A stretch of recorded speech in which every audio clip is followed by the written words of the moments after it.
እናስተምራለን። የእግዚአብሔር የሆነውን ነገር ለማጽናት በትውልዱ ልብ ውስጥ የጌታ የሆነውን ነገር ለማጽናት ከአብና ከወልድ ከመንፈስ ቅዱስ ከስላሴ መንግስት የወጣውን ትምህርትና የወጣውን ትእዛዝ ብቻ ለማጽናት እንተጋለን። ሐሰትን ደግሞ ማንም ሰው ይናገረው፣ ማንም ሐሰትን ሐሰት ነው ብለን እንላለን። የአይሁድ ራባዮች ይናገሩት፣ የኦርቶዶክስ ካህናት ምንድነው ጳጳሳት ሲኖዶሱ ይናገረው፣ የጴንጤ ፓስተሮች ሲኒየር የተባሉ ካውንስሉ ይናገረው፣ ማንም ይናገረው፣ እንደ እግዚአብሔር ቃል ያልተነገረውን ነገር ሁሉ በሙሉ እናፈርሳለን። ለምን? ይሄ የአባቶቻችን የሐዋርያትም ስራ ነው። በእግዚአብሔር እውቀት ላይ የተነሳውን የሰውን ሐሳብ እናፈርሳለን ያለው ቅዱስ ጳውሎስ። የሰውን ሐሳብ ብቻ ሳይሆን የሰውን ትምህርት ሁሉ ነው ጭምር ያፈረሱት።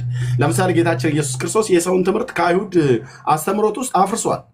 እንደ ሕጋቸው ያልተሰጠ ማድጋና ወጭትን ማጠብ አሁን ጌታ ያዘዛቸው ስርዓት አይደለም፣ አባቶቻቸው የጨመሩት ነው። በግማራ በታልሙድ በሚሽና በሚባሉ መጽሐፍቶች ውስጥ ተጠቅጥቆ የተጻፈ ማለት ነው። ታውቃላችሁ፣ ይሄ በኦርቶዶክስ ተዋሕዶ ቤተክርስቲያን ብቻ ሳይሆን በአይሁድም ሃይማኖት ከህጉ ከቶራ ወይ ደግሞ ከታናኩ የወጣ ሌላ ከእግዚአብሔር የሚመስል ግን ያይደለ የሰው ትምህርት አለ። ወንድሞች እናቶች፣ በዚህ እንደውም ቀዳሚ ፋናዋጊ የምትሆነው የጁዳይዝም እምነት ተከታዮች አይሁዳውያን ናቸው፣ አባቶች ማለት ነው።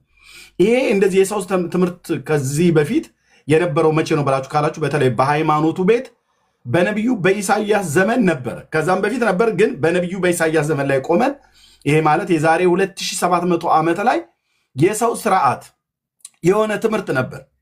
ስታየው ጌታ በሲና የተናገረ ይመስላል። ቃሉን ስትሰማ ከጆሯቸው አቤት በተከሸነ ቃል ተጽፎ በትልልቅ መጽሐፍ ተጠርዞ በቆዳ ላይ በብራና ተጽፎ ምናምን ነገር ማለት ነው። ግን ጌታ እኔ አላውቀውም ነው ብሎ አያውቀውም። እግዚአብሔር ራሱ አያውቀውም ያን ትምህርት። ለምንድን ነው የማያውቀው? እሱ አላዘዛቸውም።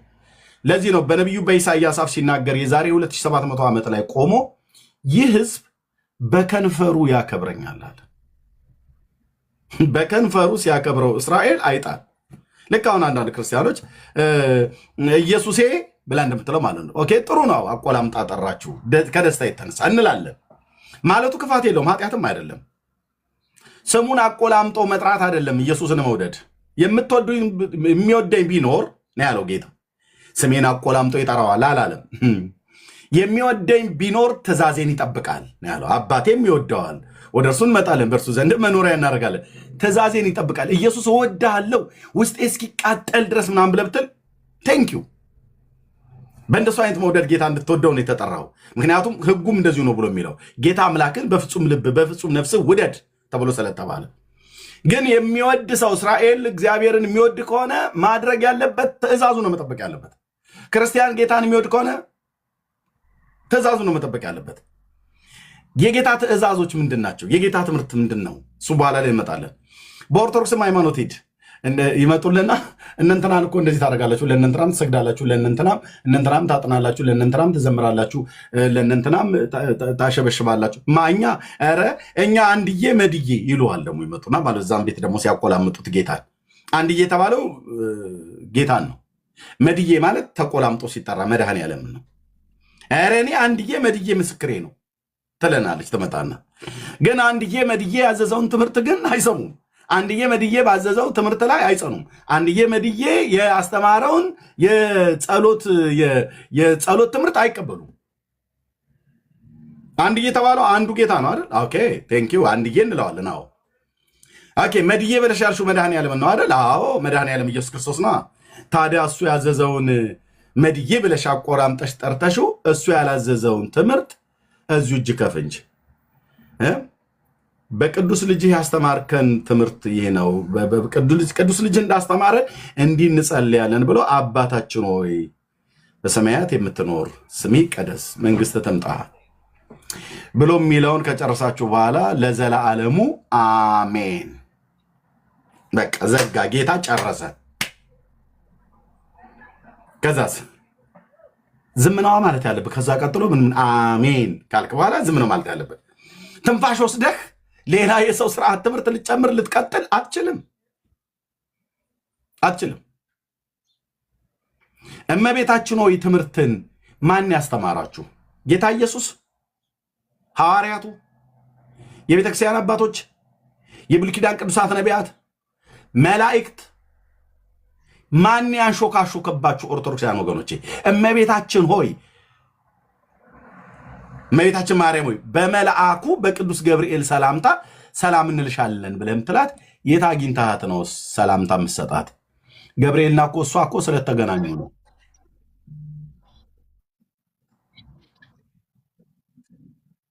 ኦኬ የወንድምነት ኔትወርኩ ዘግይቶ ነው የመጣው። የት አግኝታችኋት ነው በገብርኤል ሰላምታ ሰላም እንልሻለን ያላችኋት? መጠየቅ አለበት። ቅዱስ ገብርኤልና ማርያም ተገናኝተው ተነጋግረው ነው ኮንቨርሴሽን አድርገዋል። በቤቷ ድረስ መጥቶ ማለት ነው። ገሊላ አውራጃ ላይ በቤቷ መጥቶ በናዝሬት ቦታው አለ። ያው በባለፈው ማሳይተናል። መጥተው ተገናኝተው ማለት ነው።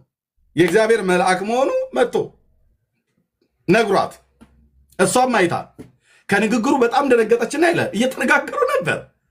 አንተ የት አግኝታት ነው የጌታ እናት ማርያም ሰላምታ እናቀርብልሻለን፣ በገብርኤልም ሰላምታ፣ በመሐመድም ሰላምታ፣ ባየለችም ባቦዘነችም ሰላምታ ብለህ የምትለው የት አግኝታት? ጌቱ ጋር ተገናኝታችሁ ነው ሰላምታችሁን ዕለት ዕለት አድርሱልኝ ነው አለች እንዴ? በገብርኤል ሰላምታ ትውልድ ሁሉ ሰላም ይበለኝ አለች እንዴ? አላለችም። እና ከየት አምጥታችሁት ነው ብትሉት ነው ያለው። በቅነት እየጠየቅን ያለ ነው። ስለዚህ አባታችን የትምህርት የጌታችን ትምህርት ነው። ጌታ እንዳስተማረው ነው። ይኸው ርዕሱ ይሄ ነው መነጋገሪያችን ወገኖች። ዘግይታችሁ ለገባችሁ ሰዎች በዚህ ነገር ላይ ነው። በሐዋርያቱ ትምህርት ጸንተናል፣ ቆመናል፣ ተተክለናል፣ ተሰፍተናል ብላችሁ የምትሉቱ ኑና እስኪ ንገሩን። ይሄ ነው ርዕሱ። አባታችን ሆይ ጌታ ያስተማረው ነው። እመቤታችን ሆይን ማን ያስተማረው? እኔ ሰው ትምህርት ነው ብያለሁ። አይ ኤርሚ ተሳስተሃል፣ መላእክት ናቸው እኮ ይሄን ያስተማሩት ብለህ የምትል ከሆነ ከመላእክት ይህንን ጠቅሶ ያስተማረ ንገረን። አይ ነቢያቱ ናቸው እኮ ይህንን ያሉት ብለህ ካል ከነቢያትም ጠቅሰህ ንገረን። ሐዋርያቱ ናቸው ብለህ ካል ከሐዋርያቱም ጠቅሰህ ንገረን። የለም የቤተክርስቲያን አባቶች ናቸው በኒቅያ ነው የደነገጉት ብለህ የምትል ከሆነ ንገረን። ጸሎተ ሃይማኖት ነአምን በአሐዱ አምላክ እግዚአብሔር አብ አሐዜ ኩሉ ዓለም ብለው የሚለውን ሲደነግጉት ደንግገውት ከሆነ የመጀመሪያው ኒቅያ ነው? ሁለተኛው ነው? የትኛው ነው? የአትናቴዎስ ነው? የማንኛው የትኛው ጉባኤ ላይ ነው እንዲህ አይነት ትምህርት የተወሰነው? እናንተ ሐዋርያቱ ባስተማረው ትምህርት እኛ ተተክለን ጸንተን የኖርን ብሎ ለማለት የሰው ስርዓት ትምህርት ከሐዋርያቱ ትምህርት ጋር ቀላቅላችሁ ከጌታ ትምህርት ጋር ቀላቅላችሁ ህዝብ ዛሬ ይህንን ደመናን ሰንጥቆ ማይሄድ የሰው ጸሎት ይጸልያል። መላሳችሁ እስኪደርቅ ድረስ እመቤታችን ማርያም ሆይ በመልአኩ በቅዱስ ገብርኤል ሰላምታ ሰላም እንልሻለን። በሐሳብሽ ድንግል ነሽ፣ በስጋሽ ደግሞ የሐሳብ ድንግልና አለ እንዴ? በጣም ብዙ ጥያቄ ነው ያለን። ኑና መልሱልን። በተለይ እመቤታችን ሆይ ብሎ የሚለው ውስጥ ማለት በጣም ብዙ ጥያቄ ነው ያለን። በጣም ብዙ ጥያቄዎች አለን። ይመለስልን። በመድኃኔዓለም ኑ መልሱልን። በሐሳብሽ ድንግል ነሽ በስጋሽም ድንግል ነሽ። በድሮ የስጋ ድንግልና ማለት ከዮሴፍ ጋር መቼም ተኝታ አይደለም ጌታን የወለደችው። እንደምታውቁት ያው በድንግልና ነው የጸነሰችው። ምንም ጥርጥር የለውም። እሱኛውን ድንግልና ነው።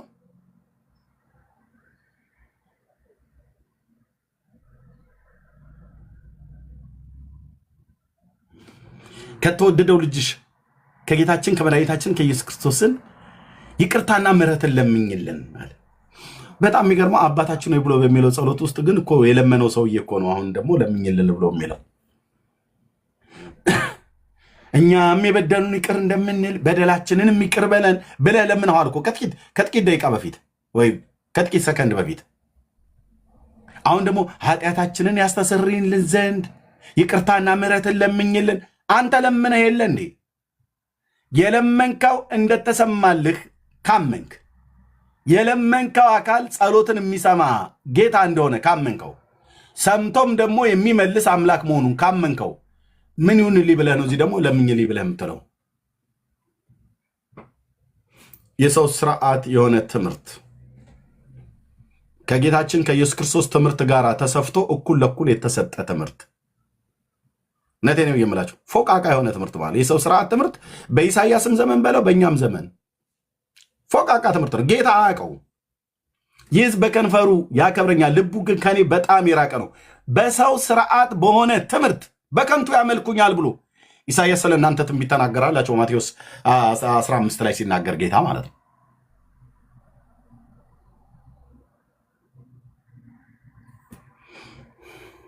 እና ይህን ላለን የሚመጣ ሰው ካለ ቤታችን ክፍት ነው። እታች ያላችሁ ሰዎች፣ ገስት የላካችሁ ሰዎች በሙሉ የሚመለከታችሁ ሰዎች ስላልሆናችሁ እታችሁ ረዱልን። ቴንኪው። እግዚአብሔር እጅግ አድርገን እናመሰግናለን። እንኳን ደህና መጣችሁ። ከእህትየው ከመሲ ጀምሮ ሰላም በሉና ከዛ ወደ ጉዳዩ ላይ ወደ ሀሳቡ እንገባለን ማለት ነው። ሰላም በሉ ወገኖች። እህትየው መሲ ሰላም በይ። እሺ ኤርሚ፣ ሰላም ለእናንተ ይሁን። የተወደዳችሁ ክርስቲያኖች ወንድሞቼ ሁላችሁንም ሰላም ብያለሁ። ጌታ ጸጋ ሰላም ይብዛላችሁ። ዛሬ በጣም ወሳኝ የሆነ ርዕስ ነው እና ቢገቡ ደፍሮ ቢገቡ ቢመልሱልን በጣም ወሳኝ የሆነ ርዕስ ነው። በጣም በቃ መወራት ያለበት ይሄ የሰው ሀሳብ የሆነ እግዚአብሔር ቃል የማያውቀው ነው። አይ ትክክል አይደለም፣ ይሄ የሰው ሀሳብ አይደለም የእግዚአብሔር ቃል ነው የሚል ኦርቶዶክሳዊ ካለ እንዲገባ ዛሬ እንግዲህ ቤታችን ክፍት ነው። እንድትገቡ እንድትወያዩ እንጋብዛችኋለን። ምክንያቱም መወራት ያለበት ነገር ስለሆነ ቤተክርስቲያን ትክክል ናት ብላችኋል። አትታደስም ቤተክርስቲያን ትክክል ናት ካላችሁ ለዚህ ጥያቄያችሁ ደግሞ ቤተክርስቲያን መልስ ካላት እንድትመልስልን በአክብሮት እንጠይቃለን። ምክንያቱም መወራት ያለበት ነገር ነው። ቃሉ የማያውቀው ነው። እኛ እንግዲህ እግዚአብሔር ቃል አክባሪዎች ነን። ቃሉን የምንከተል የእግዚአብሔርን ቃል ለትውልድ የምናስተላልፍ ነን። የሰውን ሀሳብ እያፈረስን ቃሉን ግን ለሰዎች እየዘራን ነው የምንሄደው። ሰው የምንዘራው ዘር ደግሞ የሰውን ሀሳብ ሳይሆን የእግዚአብሔርን ቃል ነው። ይህ ደግሞ በእናንተ መጽሐፍ ውስጥ ያለው የእግዚአብሔር ቃል ሳይሆን የእናንተ ሀሳብ ነው። ቃሉ የማያውቀው ሰዎች እንደወደዱት እንደፈለጉት ያስቀመጡት ነገር ስለሆነ ይህንን ሀሳብ እያፈረስን እንሄዳለን። ኖ ትክክል አይደላችሁም የምትሉ ከሆነ ግን እንድትገቡ ለእናንተ ጥሪ እናደርጋለን። ካላችሁ ገስት ላኩልን፣ እንቀበላችኋለን። ኤርሚዬ ተባረክ። ቴንኪው ትየው ተባረክ። ከሌሉም እንቀጥላለን። ሰውየው ብትበሉም እበላለሁ ባትበሉም እበላለሁ ብሎ እንዳለ ማለት ነው። ከገቡም እንናገራለን፣ ካልገቡም በትነን እንናገራለን። ቴንኪው ጸጋ ይብዛላችሁ። ጄሪ እንዴት ነሽ?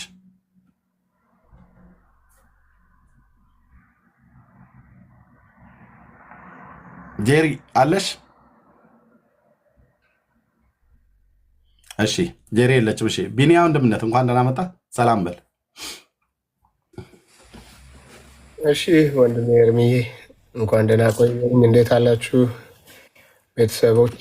ሁላችሁንም ሰላም ብያለሁ። መሲ፣ ጄሪ፣ ኤርሚዬ፣ ሰኒ ቅድም ተገናኝተናል። ሰናይ ቤት መቅዲ፣ ታታሪዋ፣ ዳንዬ፣ የእግዚአብሔር ሰው ብሩኬ፣ አዲሴ እንዲሁም ታች ያላችሁ ሁላችሁ ጌታ ጸጋ ሰላም ይብዛላችሁ። በጣም ደስ የሚል ርዕስ ነው። በእውነትም መጥራት ያለበት ነው። ያው አንዳንድ ነገሩ ጊዜ ያጠረዋል፣ ወቅት እየጠበቀ ወቅት ያጠረዋል እና የወቅቱ መጥራት ያለበት ነገር ነው ብዬ ከማስባቸው ወይም ደግሞ ሰሞኑን ካየኋቸው ርዕሶች ርዕስ ጸሎት ጋር የተያያዘ ነገር ስለሆነ በደንብ እንዲካሄድበት ያስፈልጋል። እንዳልከው ደግሞ ባይገቡም በደንብ በትኖ በደንብ ብሬክ አድርጎ መናገር ያስፈልጋል እዚህ ጉዳይ ላይ ማለት ነው። ምክንያቱም በዋናነት ከጌታ ከኢየሱስ ክርስቶስ ጋር ወይም ከአባታችን ከእግዚአብሔር ጋር ወይም ከመንፈስ ቅዱስ ጋር እንደውም ከስላሴ ጋር በቃ ተስተካክሎ ያለ ትምህርት ስለሆነ ማለት ነው። ይሄ ነገር በደንብ ነው መፍረስና መጋለጥ ያለበት። አንዳንዶቹ በቅንነት ነው የሚጸልዩት የሚመስለው፣ ተረድተው ገብቷቸው አይመስለኝም። ምን እያሉም እንደሆነ ተረድተውት ላይሆን ይችላል። ስለዚህ በልኩ በስፋቱ ልክ እንዳስቀመጡት ከምን ጋር አተካክለው እንዳስቀመጡት እሱንም በግልጽ ማሳየት ስለሚያስፈልግ ምናልባት ይሄን ከተረዱ በኋላ ከዚህ በኋላ ላይጸልዩ የሚችሉ ጥቂት አካላትም ቢኖሩ እነሱን መመለስ እነሱን ማስተማር ተገቢ ስለሆነ እና ተባረክ ኤርሚዬ። እንቀጥላለን። ተባረኩ ወገኖች። ወንድምነት ተባረክ። ጥሩ ሀሳብ ነው። እንቀጥላለን። ምንም ያለመቀጠል ምንም የሚያስቆመን ነገር የለም። በቅንነት እግዚአብሔር ሀሳብ እንነጋገራለን። በቃ አርቲ ቡርቲ የሆነ የሰው ስርዓት ትምህርት ነው ወንድሞች እናቶች። አይጠቅማችሁም። ኦርቶዶክሳውያን በዚህ ጸሎት እመቤታችን ብሎ በሚለው ጸሎት ሰው ፊት ወጥታችሁ ደረታችሁን ነፍታችሁ አፋችሁን ሞልታችሁ ልትናገሩበት የምትችሉ ጸሎት አይደለም። ጸሎትም ተብሎ ሊጠራም ራሱ አይችልም። በእውነት እግዚአብሔር ምስክር መንፈሳዊ ነው ተብሎ ሊጠራም አይችልም። ሰላምታ ጸሎት ሆኖ አያውቅ። በቅዱስ ገብርኤል ሰላምታ ሰላም እንልሻለን። ይሄ ጸሎት ነው?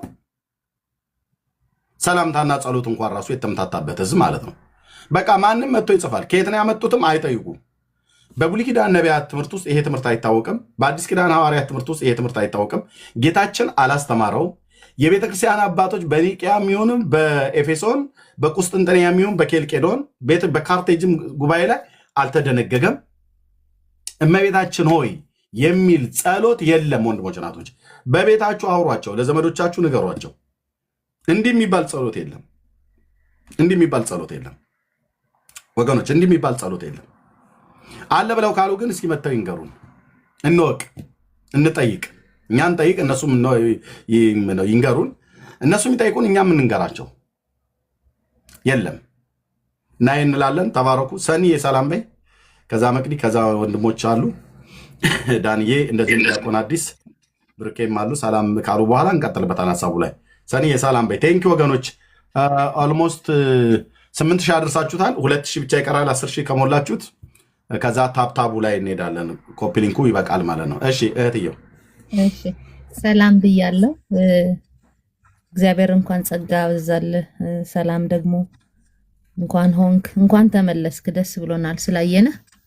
በጣም ወሳኝ ርዕስ ነው። እህቶች ወንድሞችም እንዳሉት ያው የልጅነታችን ትውስታ ነውና መልስ እናገኛለን ብዬ አስባለሁ። እንግዲህ ከብዙ ዓመታት በኋላ ክብር ሁሉ ለኢየሱስ ይሁን። ሰላም ብያችኋለሁ እህቶች ወንድሞች። እኔ ግን ታች ወርዳለሁ።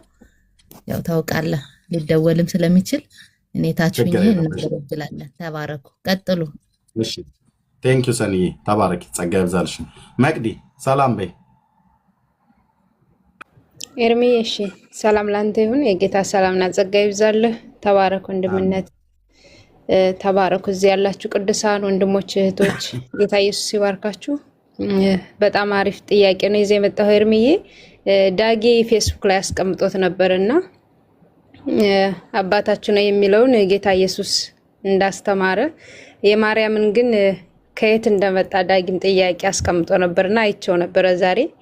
ይሄን ደግሞ ይዘው አንተ ስለመጣ ደስ ብሎኛል። እንግዲህ ቢመልሱልን ካላቸው ደስ ይላል። ግን እነሱም ያው እርሙቻ አረም ተነቅሎ የተጣለ አረም እንዴት ነው ጠውልጎ የትም እንደሚደርቅ እንደዛ የሆነ ነገር ስለሆነ ያላቸው መልስ የላቸውም። ፍሬ የሌለው ነገር ስለሆነ ምን ብለው ይመልሱበታል? የተጣለ ነገር ነው ኦልሬዲ። ስለዚህ ምንም መልስ የላቸውም። የታወቀ ነው። ግን እኛ ጥሩ ነው። ተባረክ። ጌታ ኢየሱስ ይባርካችሁ። ቴንኪው እህትየው፣ ተባረኪ መቅድዬ፣ ጸጋ ይብዛልሽ። ከዚያ የትም አንስተኑ ነበር ሀሳቡን። ግን ተትናንት ወዲያ እዚሁ እኔ ጋ አንዲት እህት መታ አንስተው ነበርና ሀሳቡ ላይ በደንብ መወራት አለበት። ዳግሻይም ፌስቡክ ላይ ጽፎታል፣ ሌሎችም ይሁሉ ጭምር ማለት ነው። በቤታችሁ ጠይቋቸው። ከየት አመጣችሁት? እመቤታችን ማርያም ሆይ ብሎ የሚል ጸሎት ከየት ነው ያመጣችሁት? ማን የደነገገላችሁ? በስንት ዓመተ ምህረት? የትኛው ጉባኤ ላይ? የትኛው ወንጌል ላይ? የትኛው የአዲስ ኪዳን መጽሐፍት ላይ? የትኛው የብሉይ ኪዳን መጽሐፍት ላይ አገኛችሁ ብላችሁ ጠይቋቸው። ቴንኪው ወንድምነህ ዳንዬ፣ እንኳን ደህና መጣ። ዳን እያለ እኩለ ሌሊት ነው አለው። እንደምን አላችሁ? የጌታ ጸጋና ሰላም ይብዛላችሁ። ስላየኋችሁ ደስ ብሎኛል። ወሳኝ ርዕስ ነው። ተባረኩ አለው ወንድምነት። ከላይም ከታችም ላላችሁ ወገኖች ሰላምታን አቅርቤያለሁ። ተባረኩልኝ። ቴንኪው ወገኖች። እሺ ተባረክ ወንድምነት፣ ጸጋ ይብዛልህ። ኦኬ እንቀጥላለን። ለእግዚአብሔር ክብር ይሁን። ኦኬ ዲያቆን አዲስዬ እንኳን ደህና መጣ። እንኳን ደህና ቆየኝ ኤርሚ። ሰላም ነው ወይ? ደህና ነኝ እግዚአብሔር ይመስገን። እንዴት ነው ወንድማችን? በጣም በቃ እኔ ምን ብዬ ልናገር፣ በጣም ደፋርነትን አደንቃለሁ። አንዳንዴ ነገሮች በልምድ መተው ስታትስ ሆነው የሚቀመጡበት መንገድ አለ በጣም እና በዘልማድ መተው እና እነዚህን ነገሮች በደፋርነት ፊት ለፊት አውጥተህ ስለምታስቀምጣቸው በጣም እግዚአብሔርን ስላንተ አመሰግናለሁ። እኔ እዚህ ጸሎት ላይ 2 ጥያቄዎች አሉኝ። ያው ትሄዱበታላችሁ፣ ግን 2 ጥያቄዎች ብቻ እንዲመልሱልኝ የምፈልገው 2 ጥያቄዎች አሉኝ። አንደኛው ጥያቄ የትኛዋ ቤተክርስቲያን ናት ይህንን ጸሎት እንግዲህ ጌታ ካስተማረው ላይ ቀጥላ የምትጸልየው የሚለውን አንድ ከኦሪየንታል ቸርቹም ይሁን የትኛዋ ቤተክርስቲያን እንደሆነች ጸሎቱን ተርጉሞ አምጥተው ቢያሳዩን ደስ ይለናል። አንድ ሁለተኛ ነገር ደግሞ ኃጢአታችንን ያስተሰርይልን ዘንድ ለምኝልን የሚለው ላይ እኔ እኮ ስርየት በደም ነው ስል እነሱ በጥምቀት ነው ብለው ነው አይደል እንደ ያውግዙኝ ተሰብስበው እነ ቀሲስ ዲበኩሉ ልክ ነኝ?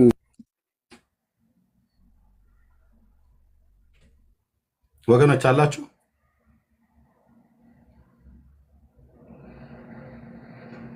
ዳጌ ይሰማል እንዴ?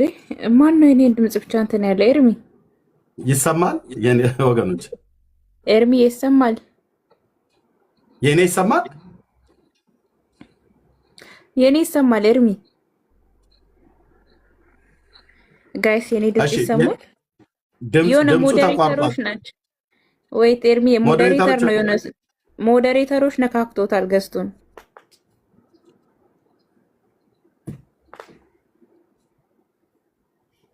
መልሱት። አሁን ሞዴሬተሮች አሁን እንደዚህ ያደረጋችሁት መልሱት። ምኑን ነክታችሁት ነው ጋይስ?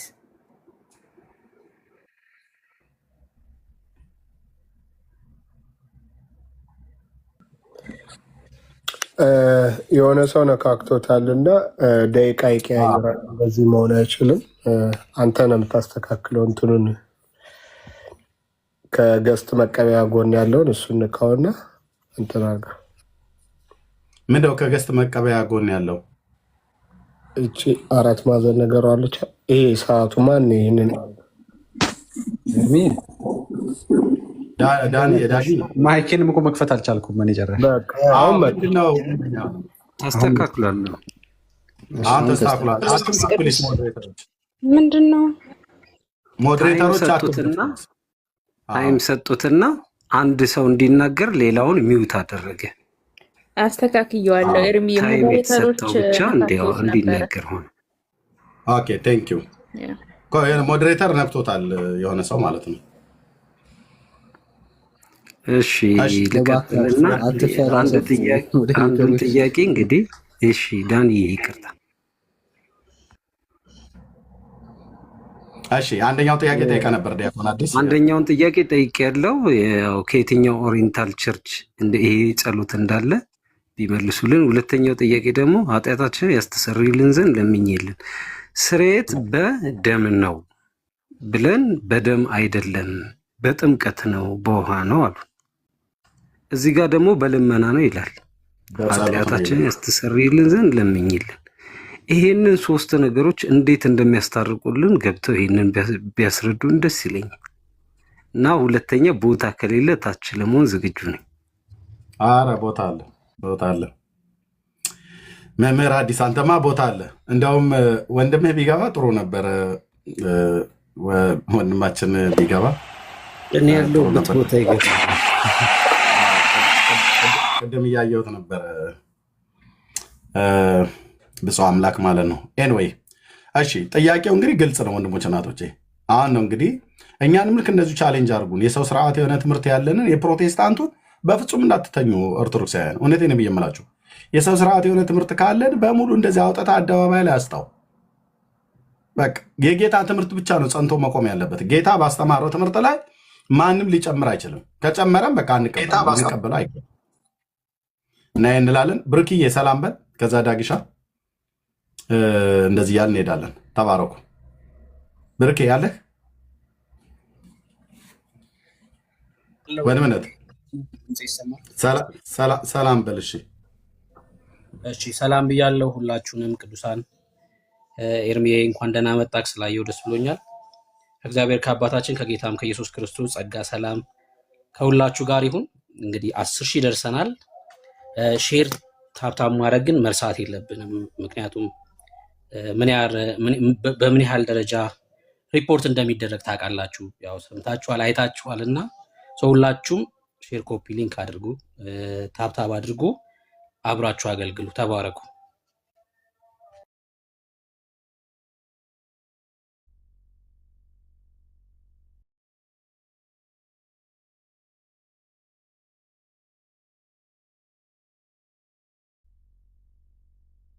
እሺ ቴንኪዩ ወንድምነት ብርክዬ ተባረክ። ዳግሻይ ሰላም በል።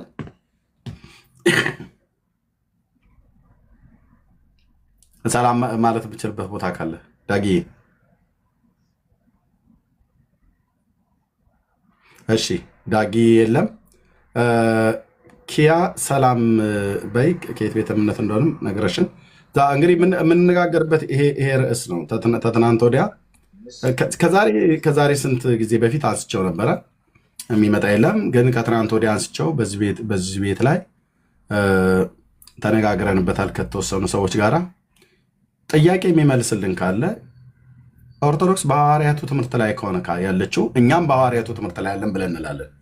የእኛም የፔንቴኮስታሉ አጠቃላይ የወንጌላውያኑ ጓዳ ጎርጓዳ መፈተሽን ያለበት ትምህርታችን።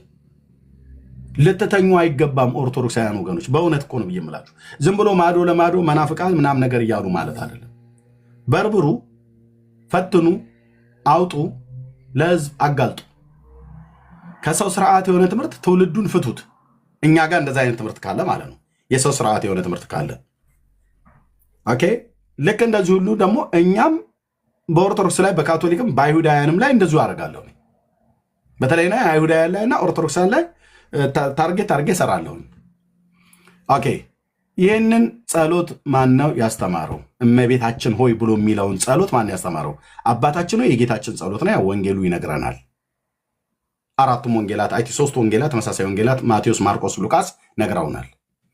እመቤታችን ሆይን የሐዋርያቱም ትምህርት አይደለም፣ ጌታም አላስተማርም። ይህንን አይነት መላእክትም ገብርኤልም ይህን ጸሎት ሰዎች ቀጥለው እኔ ባልኩሽ ሰላምታ ሰዎች ሰላም እያሉሽ ይኖራሉ ብሎ አላላትም። መላእክትም እዚህ ውስጥ የሉበትም። በጉባኤያትም አልተወሰነም። ኤፌሶን ፈልጉ፣ ኬልቄዶን ሂዱ፣ ኒቄያ ሂዱ፣ ካርቴጅ ኑ፣ የትኛቸውን ብላችሁ ብትሏቸው በክርስቶስ ቤተክርስቲያን ታሪክ ውስጥ አሉ የተባሉ ጉባኤያት ይህንን ጸሎት ነው ብሎ የደነገገ የለም።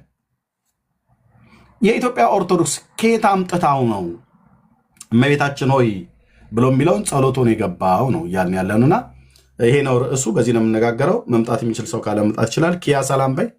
ከየት ቤተ እምነትሽ እንደሆንሽ ንገሪ። ከዛ መስያቲኝ ሰላም ስለኛል። እሺ ኤርሚ እንዴት ነህ? ሰላም ነው ሆይ? እግዚአብሔር ይመስገን። አይ መልአኩ ገብርኤል ሰላም ብሏት አይደል የጀመረው? ከየት ቤተ እምነት ነው እህታችን? መጀመሪያ ከኦርቶዶክስ ነኝ። ኦኬ ቴንክ ዩ። ያ መልአኩ ገብርኤል አዎ ብሏል። ሰዎች ሲያሞግሷችሁ ወዮላችሁ፣ አባቶቻችሁም ለሐሰተኛ ነቢያት እንዲሁ ያደርጉላቸው ነበር። ኦኬ ለምትሰሙ እውነት እላችኋለሁ ጠላቶቻችሁ። እየከፈትሽ እያሰማሽ ነው? ፊልሙን ከፍተሽ ነው? ኖ አይደለም። እሱ እኔ እያየው አጋጣሚ እያየው ነበርና አንተ ስትል እያየው ነበር። እሺ ምን ትያለሽ ታዲያ? እንዳንድ ኦርቶዶክሳዊ ይህን ጸሎት ጸልየዋለሽ አይደል አንቺ እንዳንድ ኦርቶዶክሳዊ? አዎ እኔ አሁን ሁለት ነገር እረዳለሁ። ማለትም እመቤታችን ድንግል ማርያም መልአኩ ሰላምታ እንዳቀረበላትና እሷም ደግሞ ሰላምታ ይህ እንዴት ያለ ሰላምታ ነው ብላ እንደተቀበለችው እረዳለሁ። ሁለተኛ ነገር ደግሞ ይህ እንዴት ይሆናል እኔ ድንግል ነኝ ብላ መልሳለታለች። ከእናንተ አሁን የምሰማው እንደዚህ ብሎ ያለ ነቢያትም የለም ምናምን ይባላል። ግን ኦርቶዶክስ ተዋሕዶ ቤተክርስቲያን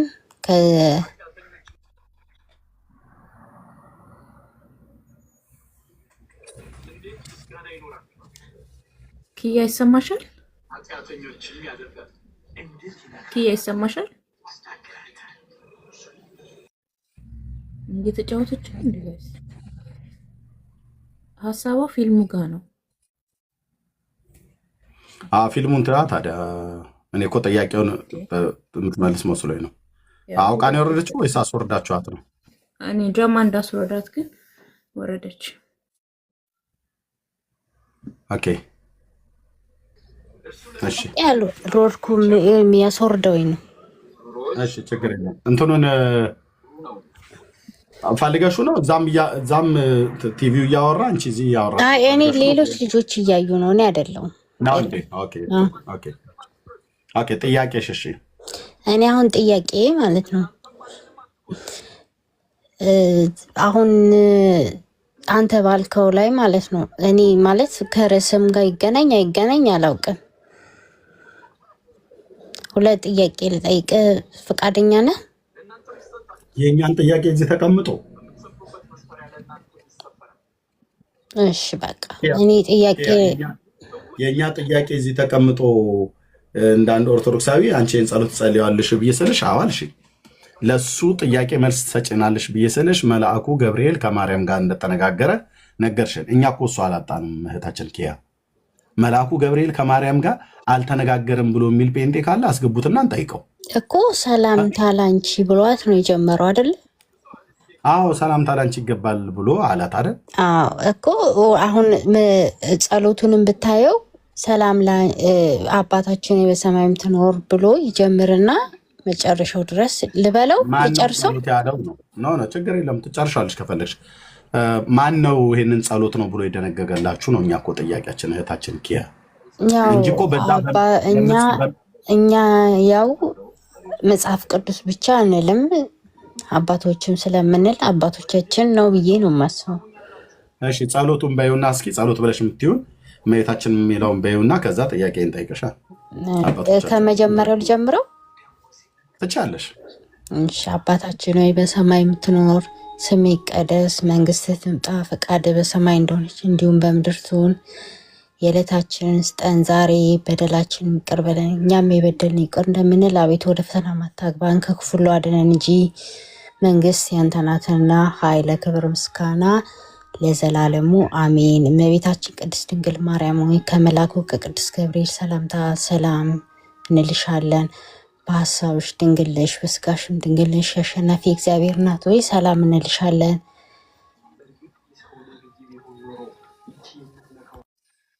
አለቀ በቃ። ጸጋን የሞላሽ ሆይ ደስ ይበልሽ።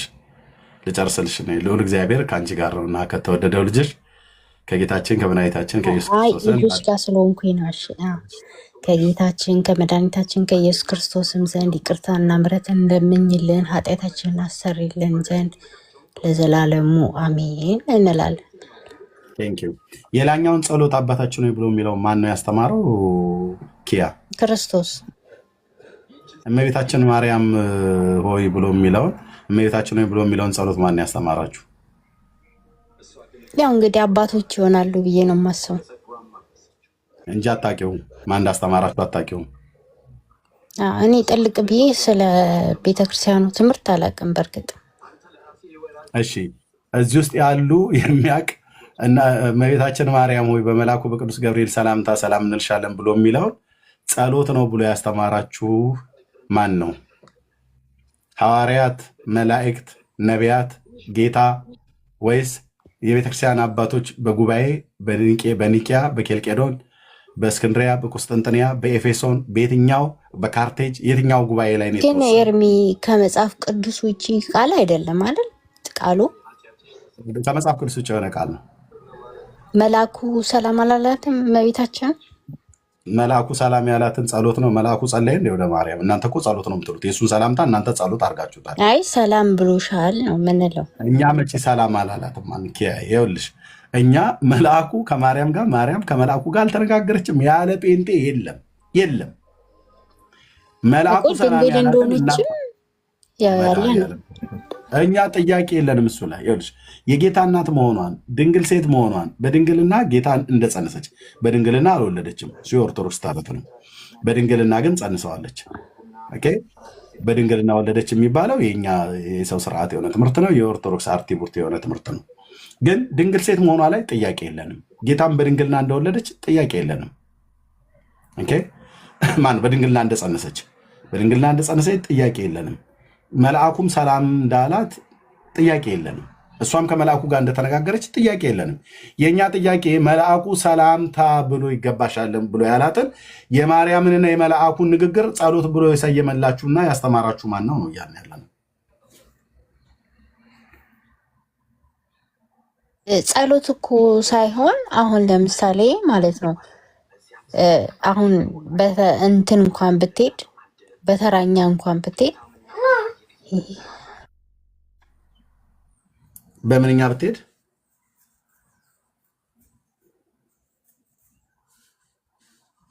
እሺ ወረደች፣ ራሷ ነች ወረደችው። አይ ቲንክ ልጆች አሉ። እንዲህ አይነት ትግል የገጠመን እንግዲህ ትግል የገጠመን እኛ እኮ እኔ የምልህ ከማርያም በፊት እኮ ዘካርያስን አናግሮት ነበር ገብርኤል። ታዲያ እሱን ስለምን አይጸልዩትም? እሱን የሚጸልዩታ ሌላ ጣጣ ታምጣባቸው። እንዴት ያለ ነገር ነው ኤርሚዬ! እኛ እኮ ተሰቃየን እኮ። ሰላም ቅዱሳን እንዴት ናችሁላችሁ? ተባረኩ። ለምትሰሙ እዚህ ያላችሁ ትውልዶቻችሁን አስጥሉ። ይሄ እመቤታችን ነው ብሎ የሚለው የተረገመ የሰው ትምህርት ነው። የተረገመ እርጉም የሆነ የሰው ትምህርት ነው። የሰው ትምህርት ደግሞ እግዚአብሔር የማይቀበለው ጸሎት ነው፣ የማይቀበለው ነገር ነው። የሰው ስርዓትን የሆነ ትምህርት እግዚአብሔር የዛሬ 2700 ዓመት በነበረው በነቢዩ በኢሳያስ አፍ ይህ ሕዝብ በከንፈሩ ያከብረኛል፣ ልቡ ግን ከኔ በጣም የራቀ ነው ይላል እና በሰው ስርዓት በሆነ ትምህርት በከንቱ ያመልኩኛል ብሎ ስለ እናንተ ትንቢት ተናገራላቸው። እመቤታችን ነው ብሎ የሚለው ጸሎት ተብሎ ያለት የተረገመ ትምህርት፣ የሰው ስርዓት የሆነ ትምህርት፣ ወደ እግዚአብሔር የማያደርስ ትምህርት፣ ጌታችን ያላስተማረው ትምህርት፣ ሐዋርያቱ የማያውቁት ትምህርት፣ በጉባኤ የማይታወቅ አርቲ ቡርቲ የሆነ እንቶ ፈንቶ የሆነ የሰው ስርዓት የሆነ ትምህርት ነው። ማናችሁም ይሄንን ቃል እንዳትሉ። አባታችን ሆይ ጌታችን ባስተማረው መሰረት እንላለን። እመቤታችን ሆይ፣ አክስታችን ሆይ፣ አያታችን ሆይ፣ አጎታችን ሆይ፣ እንደዚህ የሚባል ትምህርት የለም። ወንድሞች እናቶች የለም። ስለዚህ ያለ ርህራሄ እንደዚህ አደባባይ ላይ እናደቀዋለን ማለት ነው። ይህን ትምህርት ገለባ የሆነ ትምህርት ነው። እንደዚህ በሏቸው ስታወሩ፣ ይሄ ገለባ የሆነ የሰው ስርዓት የሆነ ትምህርት ነው በሏቸው። እንዳትቀበሉ ጠይቋቸው። በየቤታቸው እየገባችሁ ጠይቋቸው። ገስት ላይ ማለት ነው። ከየት ነው ያመጣችሁት እመቤታችን ማርያም ሆይ ብሎ የሚለውን ጸሎት ማን ያስተማራችሁ በሏቸው። እራሳቸውም እንኳን እንደሚናገሩት ያው እዚህ መጽሐፉን ልክፈት። የቤቱ ልማድ እንዲህ ነውና ከዛ ለወንድሞቼ ልስጥ፣ እዚህ ላሉ ሀያላን ልስጥ ማለት ነው። እሺ ሎክ ያው ይህን ተሸክመው ነው ገረገራ እና ጥድ ተደግፈው እመቤታችን ነው ብለው ሲሉ የሚውሉት ማለት ነው። ያው ምን ብለው አሉ እዚህ ክፍል ላይ? አቤቱ እናመሰግንሃለን፣ አቤቱ እናከብረሃለን፣ አቤቱ እንገዛልሃለን፣ አቤቱ ቅዱስ ስምህን እናመሰግናለን። ጉልበት ሁሉ የሚሰግድልህ አቤቱ እንሰግድልሃለን፣ አንደበት ሁሉ ለአንተ ይገዛል። የአምላኮች አምላክ የጌቶች ጌታ የንጉሶች ንጉሥ አንተ ነህ፣ የሥጋም የነፍስም ፈጣሪ አንተ ነህ። እናንተስ በምትጸልዩበት ጊዜ እንዲህ ብላችሁ ጸልዩ ብሎ ቅዱስ ልጅህ እንዳስተማረን እንጠራሃለን አለ። ማን ነው ያስተማረን? ቅዱስ ልጁን ያስተማረን። ይሄ ወንደርፉል የሆነ ጽሑፍ ነው። አየህ፣ ቅዱስ ልጅህ እንዳስተማረን እንጠራሃለን አሉ። ይህንን እንዲህ ብላችሁ ጸልዩ ብሎ ያለው ማን ነው? ቅዱስ ልጁ ነው። የአብ የባህሪ ልጁ ጌታችን መድኃኒታችን ኢየሱስ ክርስቶስ ማለት ነው። እና አባታችን ሆይ በሰማያት የምትኖሩ ብሎ የሚለው ካለ በኋላ ይህን ማን እንዳስተማራችሁ ነው እናንተ የምትሉት ነው እያልን ያለ ነው። ይህንንስ ቅዱስ ልጁ ነው ያስተማረው ወይስ ቅዱስ ልጁ ሁለቱን ነው እንዲያስተማረው? አይደለም። አሁን ህዝባችን በሙሉ የሚያውቀው ቅዱስ ልጅ እንዳስተማረ ብሎ የሚለውን ነው የሚረዱት። ይህንንም ጌታችን ያስተማረው ብሎ ይላሉ። መንፈሳዊ ነገርን የማያውቁ ስንት ትውልድ አለ። ስለዚህ ይሄ ራይት ነው፣ ይሄ ግን ኤክስ ነው። እንደዚህ ይሄ እንደዚህ ኤክስ ነው ምድር በትውልድ ልብ ውስጥ እንደዚህ ኤክስ በወረቀት ላይ እንደዚህ ኤክስ ነው መቀመጥ ያለበት። በፍጹም ጌታችን እንደዚህ አላስተማረምና ሐዋርያቱም አላስተማሩምና የቤተ ክርስቲያንም አባቶች የተባሉትን ሁሉም በፈጠረ አንድ አምላክ በሚሆን በእግዚአብሔር አብ እናምናለን ብሎ የሚለው የሃይማኖት ጸሎት የተባለው የኒቄያ ክሪድ ላይ እንኳን ይሄ ድንጋጌ አልተደነገገም። ከየት ነው ያመጣችሁት? ይሄንን ማን ያስተማራችሁ?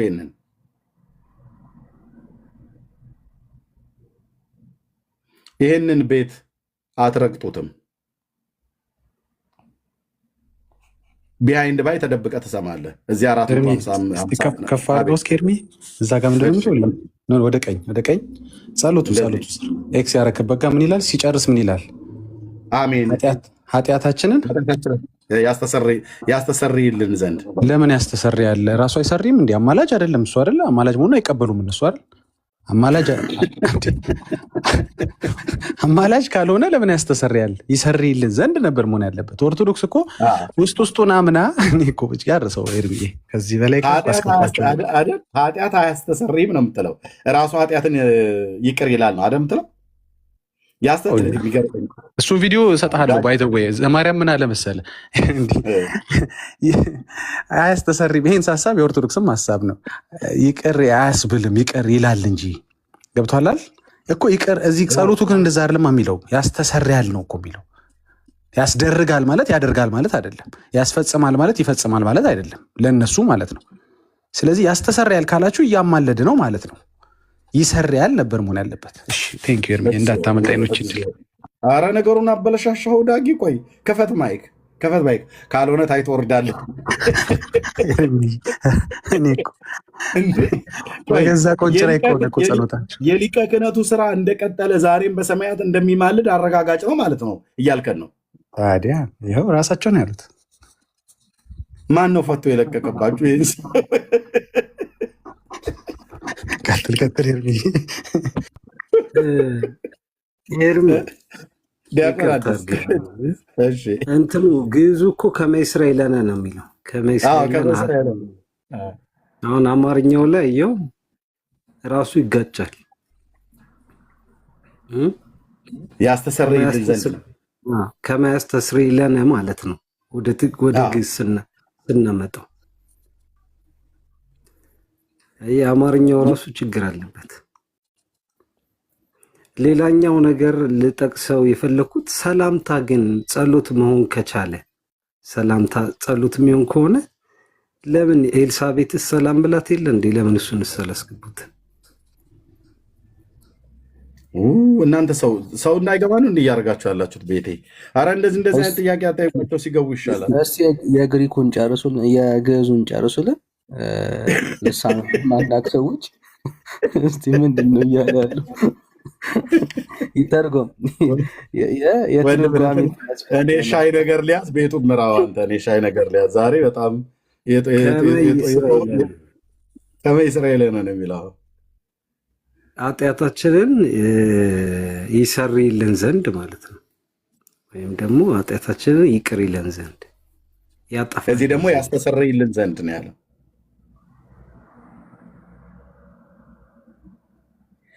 ወዴት ነው እየሄደች ያለች ቤተክርስቲያን? ግን የእውነት ከሁሉም ከየኪሱ እያወጣ የሚጨምርበት ሁሉም ነገር እኮ እንደዚህ ሆነ እኮ ነው እኮ ችግር።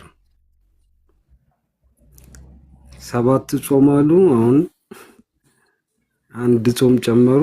ኔክስት ደግሞ 3 ታስቧል። ጸሎቱ 10 ላይ ያረጋል። አዎ እንዴ ካልሞላ የማን ጨመሩ ደግሞ ሊጨምሩ እያሰቡ ነው ገና አይደለም። ጽጌ ጾማውን ከ7ቱ ጾማት አንዱ አይደለም። ጽጌ ጾም 2 ይቀራል፣ 10 ይሙላ ብለዋል። እና ይሄ ነው አስቸጋሪ ነው። በተራበ ቁጥር እነሱ ይጠግባሉ። ኤርሚዬ ህዝቡ በተራበ ቁጥር እነሱ ስለሚጠግቡ። ኦኬ መልካም። እሺ አዱናክ መጥቷል። ወንድምነት ዳንዬ ያውራው። አዱናክ ሊመልስልን መሰለን። እሺ አዱናክ እንኳን ደህና መጣ። እሺ ከየት ቤተ እምነት? ከኢትዮጵያ ኦርቶዶክስ ተዋሕዶ ቤተክርስቲያን። ይቅርታ ለድምጼ። እሺ ዌልካም ብለናል። እሺ እመቤታችን ሆይ የሚል ጸሎት አላችሁ?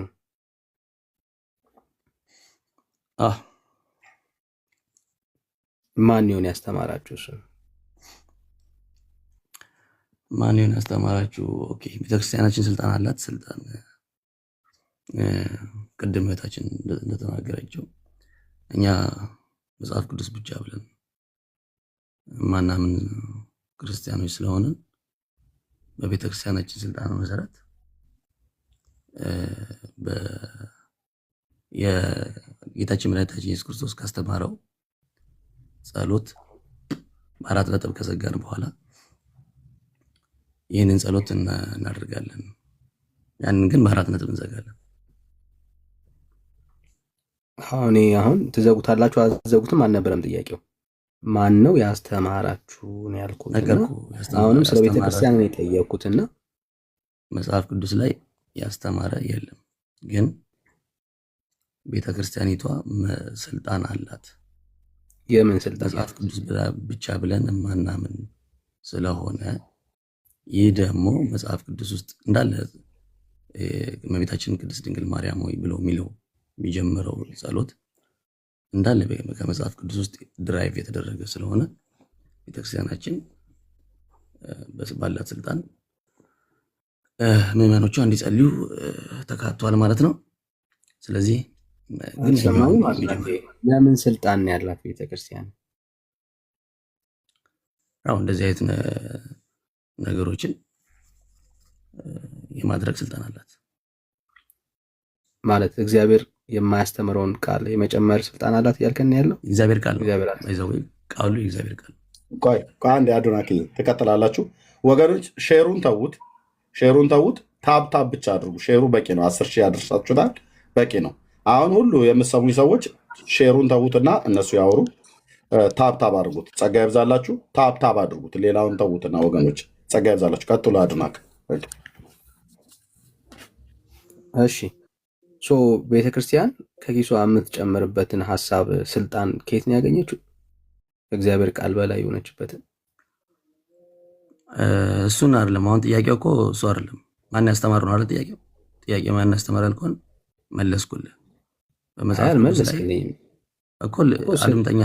አንተ ያልተመለሰ መስሎ ነው እንጂ መልሼልሃለሁ። በመጽሐፍ ቅዱስ ውስጥ እንደዚህ ሊትራሊ እመቤታችን ቅድስት ድንግል ማርያም ሆይ ብሎ ያስተማረ የለም። ግን ቤተክርስቲያናችን በጊዜ ሂደት መጽሐፍ ቅዱስ ውስጥ የተጻፈውን ቃል በአራት ነጥብ ከዘጋን በኋላ ጌታችን መድኃኒታችን ኢየሱስ ክርስቶስ ያስተማረውን ጸሎት በአራት ነጥብ ከዘጋን በኋላ ግን ምዕመኖቿ ይህንን ብለው በጸሎታቸው ውስጥ እንዲያካትቱ አድርጋለች። አሁን ተመለሰልን። እኮ እሱማ ቤተክርስቲያንህ እንዳደረገችው እኮ ነገርከን፣ ሰማነው። ቤተክርስቲያን ግን ስልጣን አላት ወይ ነው ጥያቄው። እግዚአብሔር ቃል የሚጋጭ ሀሳብ ለህዝቡ እያስተማረች አሁን በምናወራው ጉዳይ ላይ ነው። የእግዚአብሔር ከኪሷ የሆነውን ሀሳብ እየጨመረች ህዝቡን ማስተማር ስልጣን አላት ወይ? ከእግዚአብሔር ቃል ጋር የሚጋጭ ሀሳብ እያነሳች።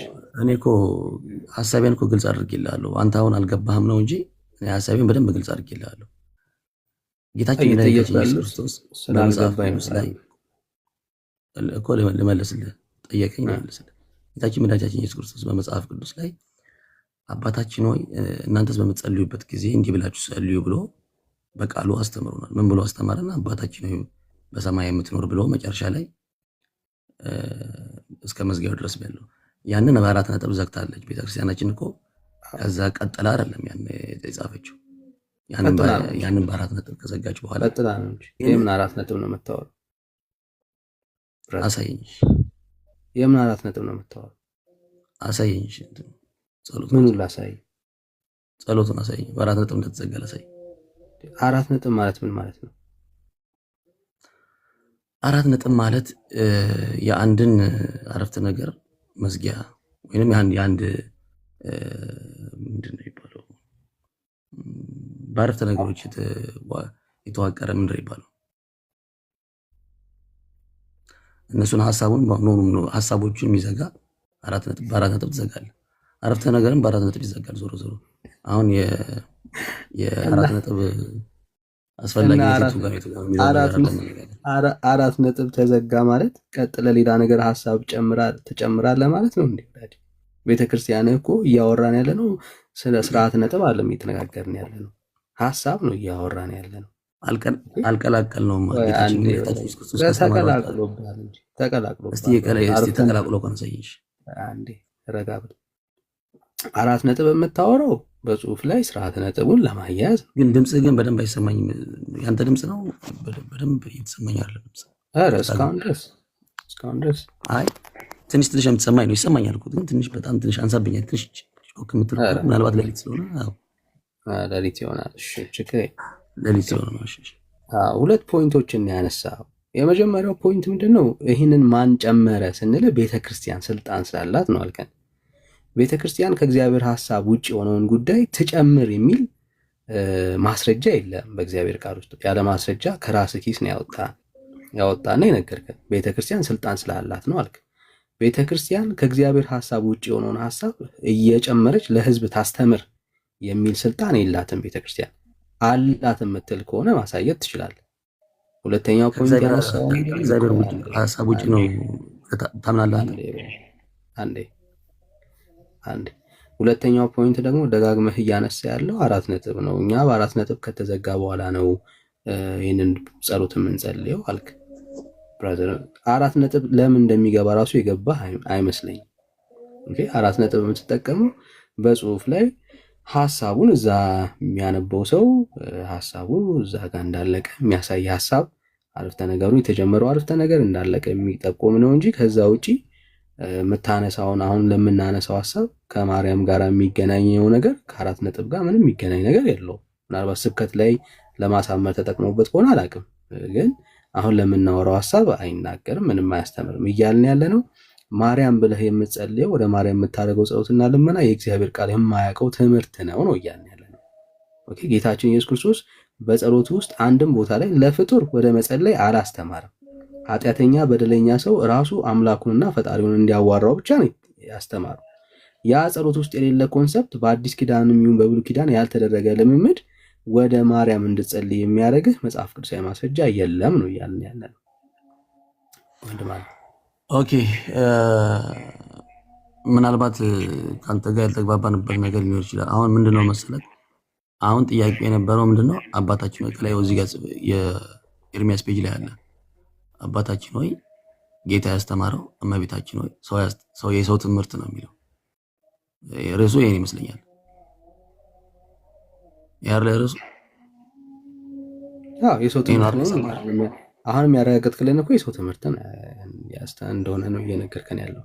እመቤታችን ነገርኩ እኮ ቅድም ስጠይቀኝ፣ ቅድም ከየት አመጣችሁት ብለህ ስጠይቀኝ ቤተክርስቲያናችን የጌታችን መድኃኒታችን ኢየሱስ ክርስቶስ ያስተማረውን ጸሎት በአራት ነጥብ ከተዘጋ በኋላ ከመጽሐፍ ቅዱስ የተጠቀሰ ጥቅስ ወይንም መጽሐፍ ቅዱስ ላይ ከተዘገቡ መዝገቦች ተነስታ ባላት ስልጣን መሰረት ለምዕመኖቿ ይህንን ጸሎት እንዲያቀርቡ አስተምራለች ብዬ ነገርኩ።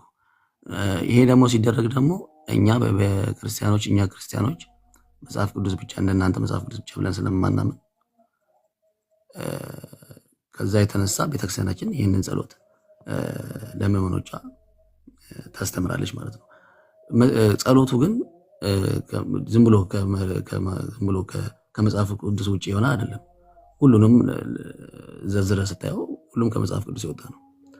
ይህንን ማስረዳት እችላለሁ። እሺ ሁለት ፖይንት የተጋጨ ሐሳብ አሁንም እያወራ ነው ያለው። የመጀመሪያው ጉዳይ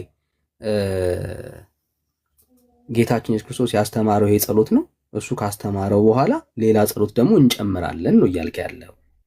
ኦኬ ስለዚህ ቤተክርስቲያን በአራት ነጥብ አልዘጋችም ማለት ነው የጸሎቱን ጉዳይ።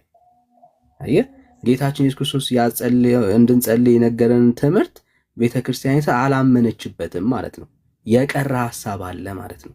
አምናበታለች። አምናበትማ የጸለየችበት እኮ አንዴ ወዳጄ አንዴ ስታወራ ሰማሁ አይደል? ስታወራ ኮሚት አድርጌ ነው የሰማው። እሺ ስለዚህ ወይ ቤተክርስቲያን ስርዓተ ነጥብ አልገባትም ማለት ነው።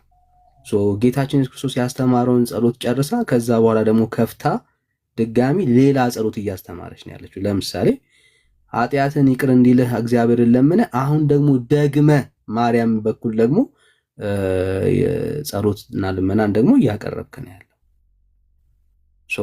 አሁን ጥያቄው ምንድነው? ሁለቱ ፖይንቶች የሚዛመዱት የመጀመሪያው ጉዳይ የሰው ትምህርት ነው እያልን ያለ ነው። እሱን ነው አንተም ፕሩፍ እያረክልን ያለው። ቤተክርስቲያን ከኪሷ ጨምራ ከራሷ ሐሳብና ከራሷ ፈቃድ ነው እንጂ የእግዚአብሔር ሐሳብ ውስጥ የሌለ ጸሎት ነው።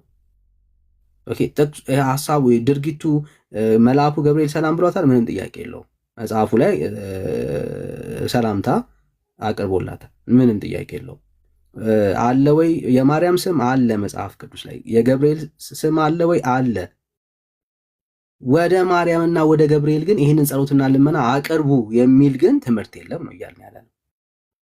ኦኬ ቃላቶቹ መጽሐፍ ቅዱስ ውስጥ ያሉ ቃላቶችን መጠቀም እና እሱን ማለትና መጽሐፉ ወዳልተጻፈለት ኢንቴንሽኑም የመጽሐፉ ጸሐፊው ኢንቴንሽንም ወዳሌለበት ጉዳይ ነገሩን ማዞር ግን የሚለያዩ ጉዳዮች ናቸው።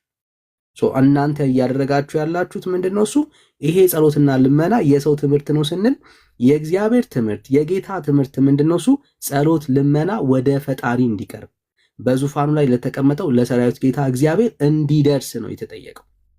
አየህ፣ እናንተ ግን ጸሎትና ልመና ወደ ፍጡር እንዲደረግ ነው እያደረጋችሁ ያላችሁት። አየህ፣ ይሄ ጸሎትና ልመና የሰው ትምህርት ነው። መጽሐፍ ቅዱስ ውስጥ ሰው ማርያምን ተስፋ እንዲያደርጋት ጸሎት ልመናን እንዲያቀርብ የሚያስተምር ወደ ማርያም እንድንለምን የሚያደርገን ማርያምን ተስፋ እንድናደርጋት የሚያደርግ የእግዚአብሔር የሆነ ሐሳብ የለም። ይሄ የሰው ትምህርትና አጋንንታዊ ትምህርት ነው ነው እያልን ያለን። ለዚህ ጀስቲፊኬሽን ካለ እንስማ በማስረጃ ማለት ነው። እሺ ጥሩ። ጸሎቱን እንመልከተው። መጀመሪያ ጸሎቱን እንመልከተውና በመጽሐፍ ቅዱሳዊ ፕሩፍ አደርግልሃለሁ። እመቤታችን ቅድስት ድንግል ማርያምን በመልአኩ በቅዱስ ገብርኤል ሰላምታ ሰላም እልሻለሁ፣ በሐሳብሽ ድንግል ነሽ፣ በሥጋሽም ድንግል ነሽ። የአሸናፊ እግዚአብሔር እናት ሆይ ሰላምታ ላንቺ ይገባሻል፣ አንቺ ከሴቶች ሁሉ የተባረክሽ ነሽ ይልና ከዛ በኋላ ኃጢአታችን ያስተሰርይልን ዘንድ ከእግዚአብሔር ከኢየሱስ ክርስቶስ ዘንድ ይቅርታን ለምኝልን ብሎ ያልቃል፣ ይጨርሳል። አሁን እዚህ ጋር ድንግል ማርያም ከኤልሳቤጥ ጋር ስትናገር ከዛሬ ጀምሮ ትውልድ ሁሉ ብፅዕት ይሉኛል አለች ብላ ተናግራለች። ከዛሬ ጀምሮ ነው ያለችው። አሁን እዚህ ጋር ያለው ትውልድ ብቻ ሳይሆን ከዛሬ ጀምሮ ያለው ትውልድ ሁሉ ብፅዕት ይሉኛል። እንግዲህ ድንግል ማርያም በዚህ አሁን እኛ በአካል ባትኖርም ሁሉ ጊዜም በዓለም ላይ የሚኖር ህዝብ ሁሉ ብፅዕት ይላታል ማለት ነው። ስለዚህ ጀስት ያንን ያደረግነው እኛም ብፅዕነቷን የመሰከር ነው። ገባሁን? አልገባኝም ያልከውን ያወራኸውን ላስታውስ። ያልከውን ፖይንት ምናልባት ረስተህ ከሆነ ድጋሚ ላስታውስ። በሀሳብም ድንግል ነሽ አልክ። ማርያም በሀሳብ ድንግል መሆኗ የተነገረበት ቦታ ስጠኝ። በቅዱስ ገብርኤል ሰላምታ ሰላም እልሻለሁ ብለሃል። ማርያም በቅዱስ ገብርኤል ሰላምታ መጽሐፍ ቅዱስ ውስጥ ሰላም የተባለችበትን ቦታ አሳይ። በሀሳብ ድንግል ለዚህ የሰው ትምህርት ነው የምንለው ለዚህ ነው። መጽሐፍ ቅዱስ ውስጥ አየህ አንድም ቦታ ላይ እናንተ የምታደርጉትን ልምምድ ለማርያም ያደረገ ሰው የለም። አድርጉም ተብለን የታዘዝነው ትእዛዝ የለም። ኦኬ፣ የትኛውም የመጽሐፍ ቅዱስ ክፍል ላይ ማለት ነው አንድም ቦታ ላይ ማርያምን በገብርኤል ሰላምታ ሰላም እንልሻለን ያላት ሰው የለም። ማርያም በነበረችበት በተጻፈባቸው ቦታዎች ላይ በግልጽ ቦታ የምናያቸው ጉዳዮች አሉ። አንድም ቦታ ላይ በተለየ መልኩ እናንተ ማርያምን በምትመለከቱበት ሌቭል የተመለከተ ሐዋርያ አልነበረም። በሐሳብም ድንግል ነሽ ምናምን የምትለውን ነገር ጉዳዩ መጽሐፍ ቅዱስ የማርያምን ድንግልና ከወንድ ከማወቅ ውጪ በሌላ ቦታ ተጠቅሞትም አያውቅ። ለማርያም በተመለከተ ማለት ነው። የበኩር ልጇን እስክትወልድ ድረስ አላወቃትም ነው የሚለው። ጌታችን ኢየሱስ ክርስቶስ እስኪወለድ ድረስ አዎ ማርያም ድንግል ስለመሆኗ መጽሐፉ ይመሰክራል። ከዛ ውጪ ግን በማርያም ድንግልና ላይ የሚናገረውም የመጽሐፉም ሐሳብም አይደለም። ኦኬ አሁንም ስታወራ ረገጥ አድርገህ ዊዝ ኤቪደንስ ብትነግረን ደስ ይለናል። በመረጃ ስታወራው እንደሱ ሲሆን ጥሩ ስለሚሆን ማለት ነውና ሁለቱም ፖይንቶች ላይ ማስረጃ ካለ እንጠብቃለን። በሐሳብሽ ድንግል ነሽ የሚለው ነገር ነው አንዳንተ ያልተዋጠልህ። እሱ እንግዲህ በመጽሐፍ ቅዱስ እንዲዋጥልህ አድርግልህ እንግዲህ። ስለዚህ ምን ይላል? መልአኩ ወደ እሷ ገብቶ ጸጋ ደስ ይበልሽ አላት። ጸጋም የሞላብሽ አላት። ጸጋ የሞላብሽ ምልዓተ ጸጋ ለእሷ ብቻ ነው ያላት በመጀመሪያ ደረጃ። ይህንን አትክድም፣ ታምናለህ። ጌታ ከአንቺ ጋር ነው፣ አንቺ ከሴቶች መካከል የተባረክሽ ነሽ አላት። ከሴቶች ሙሉ የተባረከች ነች። ማንም እንደሷ የሴት የለም፣ እንደሷ ያለ ሴት የለም የለም። ይህንን መዋጣው። ከዛ መልአኩ እንዲህ አላት፣ ማርያም ሆይ በእግዚአብሔር ፊት ጸጋን አግኝተሻል አላት። እነሆም ትወልጃለሽ፣ እነሆም ጸንሻለሽ፣ ወንድ ልጅም ትወልጃለሽ፣ ስሙንም ኢየሱስ ትይዋለሽ። እርሱም ታላቅ ይሆናል፣ የልዑል ልጅም ይባላል። ጌታ አምላክ የአባቱን የዳዊት ዙፋን ይሰጠዋል፣ በያዕቆብ ቤትም ለዘላለም ይነግሣል፣ ለመንግስቱ መጨረሻ የለውም ይላል። ከዛ ማርያም መልአኩን ማርያም ምን አለች? አሁን ጥያቄ ያቀረበች። ምን ብላ ጥያቄ ያቀረበች? አሁን እዚህ ጋር በደንብ አስታውስልኝ፣ ቅድም የተናገርኩትን ነገር በሐሳቧ ድንግል መሆኗን አሁን በደንብ አስታውስ። ወንድ ስለማላውቅ ይህ እንዴት ይሆናል አለችው። ትጸንሻለህ ሲላት እሷ አልገባትምና ወንድ ስለማላቅ ይህ እንዴት ይሆናል አለችው። እናታችን ቅድስት ድንግል ማርያም ወንድን አታውቅም፣ ድንግል ነች። አሁን በስጋዋ ድንግል መሆኗን አንተ መስክረሃል። በሐሳቧም ደግሞ ድንግል መሆኗን ወንድ አላቅም ስለ ወንድ ምንም አውቀው ነገር የለም አለች። ዮሴፍ ሴት መስሏት ነበር። ዮሴፍ ሴት መስሏት ነበር። አይ ኖርማሊ ወንድ አለማወቅ ማለት እኮ ወንድ አለማወቅ ማለት እኮ ትስቃለህ፣ በኋላ ትስቃለህ፣ መልሶ ሲመለስልህ ሳቅ ይመጣብሃል። ወንድ አለማወቅ ማለት እኮ እንደዚህ አንተን እንደዚህ በአይቼ አለማወቅ አይደለም እኮ በፍትወተ ስጋ አለማወቅ ማለት ነው። ጭራሽ ወንድ አታውቅም በቃ እሱማ ድንግል ናት ማለት እኮ ነው። እሱ ስለ ስጋ ድንግል ነው የሚያወራው ወንድም ማለት እሱ የስጋ ድንግልና ነው የሚያወራው አለቀ።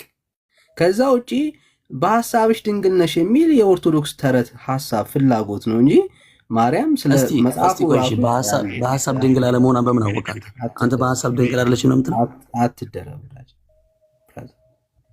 የሐሳብ ድንግልና የምትለው ኮንሰፕት ራሱ እኔ ከማርያም ውጪ መጽሐፍ ቅዱስ ውስጥ ያለም ጉዳይ አይደለም የምታወራው። ኦኬ ድንግል ብሎ መጽሐፉ ሲያወራ የሚያወራው ወንድን አለማወቅን ነው የሚናገር። ከዛ ውጪ በተያያዘ መልኩ ስለ ሐሳብ ድንግልና ምናምን የምትለውን ነገር መጽሐፍ ቅዱስ ውስጥ ልታሳይና በማስረጃ ልታወራበት የምትችል ነገር የለም። በሌለ ነገር ጊዜ አናባክን። በእግዚአብሔር ፊት ጸጋን ያገኘ ሰው እኮ በሐሳቡም ድንግል የሆነ ሰው ነው። ስሜት ያቱም ደግመ ቅድም ምን ስትል ነበረ? ማርያም እሷ ብቻ ናት ጸጋ የሞላባት ስትል ነበር። ማስረጃ አለ? ከማርያም ውጪ ሰዎች ጸጋ እንዳልተሞሉ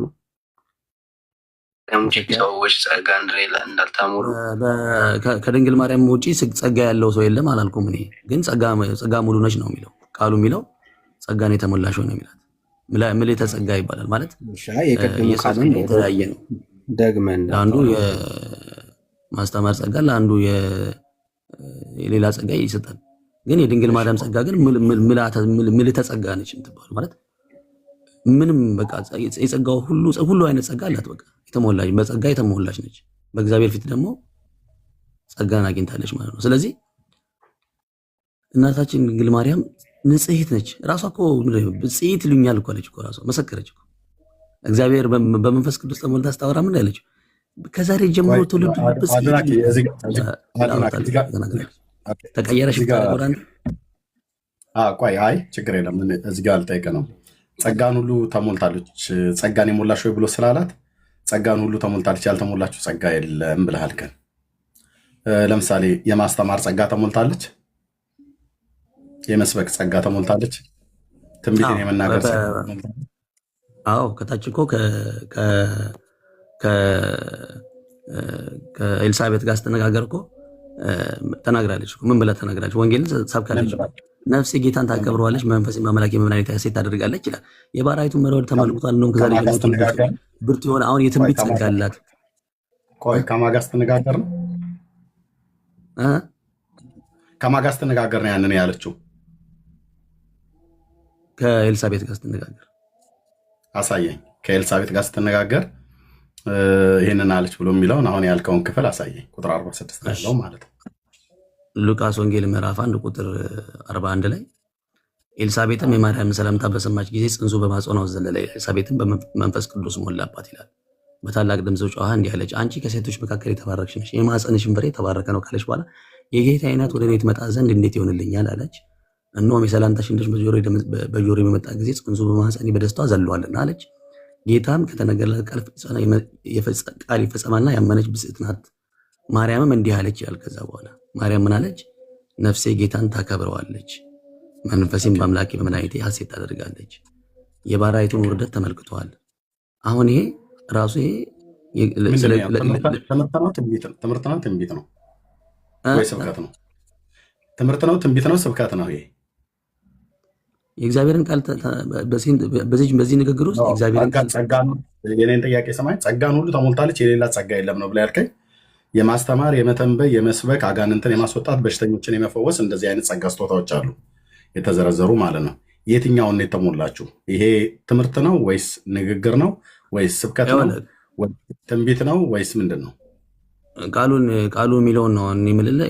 ቃሉ ነው የሚለውን ነው። መልአኩ ገብርኤል ወደ እሷ ገብቶ እኮ ጸጋን የሞላብሽ ወይ ይላል። ጸጋን የሞላብሽ ወይ በኋላ እሱማ ነገርከን። ጸጋ የተሞላ ከዳንዬ ጋር እኮ የተቀበልኩትኝ እሱም በኋላ የጠይቀ ነበር። በእርግጥ ዘንግቶት አይደለም። ጸጋን የተሞላሽ ወይ ብሎ ሲላላት እሷ ያልተሞላችሁ ጸጋ የለም አልከን። ሁሉ ጸጋ እሷ ላይ ያለ አልከን። ሲጀምር ጸጋን እሷ ብቻ አይደለችም የተሞላችሁ። እስጢፋኖስም ጸጋን ተሞልቷል። እዚህ ያላችሁ ሰዎች ስሙ። ኦኬ እስጢፋኖስ እንዲያውም ድንቅና ተአምራትን ያደርግ ነበረ ከማርያም ይልቅ። ማርያም አንድም ቦታ ላይ ድንቅም ተአምራትም አላደረገችም፣ አጋንንትንም አላስወጣችም፣ ተአምራትም አላደረገችም፣ ትንቢትም አልተነበየችም፣ ትምህርትም አላስተማረችም፣ ስብከትም አልሰበከችም። ለምን? አልተሰጣትምና። ያልተሰጣትን ተሰጥቷታል ብለው የሚሉት ኦርቶዶክሳውያን ናቸው። አንድም ቦታ ላይ ፈውስ ስትፈውስ አናቅም። ብትፈውስ በጌታ ጸጋ ነው የምትፈውሰው፣ ግን የለም አልተጻፈም። ሙታንን ማስነሳት፣ ተአምራትን ማድረግ፣ ትምህርትን ማስተማር፣ ትንቢትን መተንበይ፣ ስብከተ ወንጌልን መስበክ፣ ይሄ ሁሉ ጸጋ ስጦታዎች በአንደኛ ቆሮንቶስ መልክ መጽሐፍ ምዕራፍ 12 ላይ እንደተጻፈው ይሄ ሁሉ ለማርያም ተቸረዋታል ብላ ምትለው የኢትዮጵያ ኦርቶዶክስ ተዋሕዶ ቤተክርስቲያን እንጂ መጽሐፍ ቅዱስ እንደዚህ አይልም። አዎ ልክ ነው። ጸጋን የሞላት ናት፣ ምንም ጥርጥር የለውም። ጌታ ለእናትነት ከዚህ ትውልድ መካከል መርጧታል። የተባረከች እናት ናት። የጸሎት ሴት ነች። ከሐዋርያቱ ጋር አብራ ስትጸልይ ነበረ። የጌታ እናቱ ናት፣ ምንም ጥርጥር የለውም። ግን ጸጋን ሁሉ ተሞልቷታል፣ እሷ ላይ ያለው ያልወረደ ጸጋ የለም የሚባለው ውሸት ነው። እዚህ ያላችሁ ሰዎች ብፅዕት ነች ብራዘር። በቃ ብፅዕት ማለት የተባረከ ብፅዕት። እኔም ብፁዕ ነኝ። እሷ ብቻ አይደለችም ብፅዕት፣ እኔም ብፁዕ ነኝ። ኦኬ አየህ፣ እናንተ ብፅዕት የእስራኤልም ሕዝብ ብፁዕ ነው። እንዲያውም ብፁዓን ብለው ይጠሯቸዋል ተብሎ የተባለ ከማርያም በፊት የእስራኤል ሕዝብ ነው ብፁዓን ተብላችሁ ትጠራላችሁ ብሎ ያለው በነቢያት መጽሐፍት ላይ ማለት ነው። ብፁዕ ወይ ብፅዕት ለሴት ነው፣ ብፁዕ ለእኔ ነው፣ ብፁዓን ለብዙዎች ነው። ስለዚህ የእስራኤል ሕዝብ ብፁዓን ብለው አሕዛብ ሁሉ ብፁዓን ብለው ይጠሯቸዋል ይላል መጽሐፍ ቅዱስ። ከማርያምም ከእኛም በፊት የእስራኤል ሕዝብ ብፁዕ ተብሎ እንደሚጠራ በነቢያት መጽሐፍት ላይ ግልጽ ሆኖ ተጽፏል። ኦኬ ብፁዓን ናቸው፣ እንደ ሕዝብ የተባረኩ ማለት ነው። በማን የተባረኩት? በእግዚአብሔር ማለት ነው። እኔም ብፁዕ ነኝ። የዮና ልጅ ስምዖን ጴጥሮስ አንተ ብፁዕ ነህ ብሎታል ማቴዎስ 16 ላይ። ብፁዕ ነው። አየህ፣ ብፁዕ ማለት የተባረከ ማለት ነው። ማርያምም ብፅዕት ነኝ ብላለች። ራሷን ይቻለችው ከራሷ በማለቷ ተሳስታለች እያልን አይደለም። ተብላ ብትባል አያንስባትም። ብፅዕት ናት። ብፅዕት ማለት የተባረከች ማለት ነው። የተባረከች ነኝ ብለህ ብትል እኔም የተባረኩ ነኝ። ጴጥሮስም የተባረከ ነው። በስሙ ያመኑ ወንድሞች እናቶች እዚህ ያሉ በሙሉ የተባረኩ ናቸው። ብፁዓን ነን። እዚህ የብፁዓን ስብስብ። ግን ጥያቄውን ምንድን ነው? ጸጋ ስጦታ በኋላ አንተና አንተ ከክርስቶስ በኋላ ጸጋ ስጦታ በሙሉ ለኋላ ይፈሶባታል ብለህ ያልከው ውሸት ነው፣ ውሸት ነው። የጌታ እናት ማርያም አስተማሪ እንድትሆን ጸጋ አልተሰጣትም። ሰባኪ እንድትሆን ጸጋ አልተሰጣትም። አልተሰጣትም። እንድትተነብይ ቃሉ እኮ ከሴቶች መካከል ነው የሚለው። ኤርሚያስ ቆይ አንዴ ላንብብልህ። ቃሉ ከሴቶች መካከል ነው የሚለው። እኛ መቼ ጠፋን ከሴቶች መካከል ብሎ የሚለው ቃል አሁን ያለየን እኮ ታዲያ አንተ አሁን እኮ ከሴቶች መካከል ነቢይ ከወንዶች ጋር ለመኮምፔር ማድረጋት ከሴቶች መካከል ነቢይ እንድትሆን ጸጋ ተሰጥቷታል ይልሃል አይልም? ከሴቶች መካከል አስተማሪ እንድትሆን ጸጋ ተሰጥቷታል ይላል አይልም። ከሴቶች መካከል ሰባኪ እንድትሆን ጸጋ ተሰጥቷታል ይላል አይልም። የማይለውን ነገር ለምን የምትሉት? እኛ ከሴቶች መካከል ብፅዕት ነች ብሎ ያላትን እሱን ቃል እንትን አላልንም፣ አልዘነጋንም። ጥሩ በቃ ጸጋውን የሞላብሽ ይላል። ከሴቶች መካከል የተባረክሽ ነው ይላታል። መመረጧ ከሴቶች መካከል የተመረጠችበት ዓላማ ደግሞ ጌታችን መድኃኒታችን ኢየሱስ ክርስቶስን በስጋ ለመውለድ ነው አይደል? ስለዚህ መመረጧ ለእግዚአብሔር አምላክ ለራሱ ዓላማ መመረጡ ከሴቶች መካከል የተባረከች ስላደረጋት ነው። እንደገና ደግሞ ጸጋ የሞላብሽ ሲል ከሴቶች አንጻር ነው የምታስበው። አሁን ነገር ከወንድ ጋር ኮምፔር አታደርግ።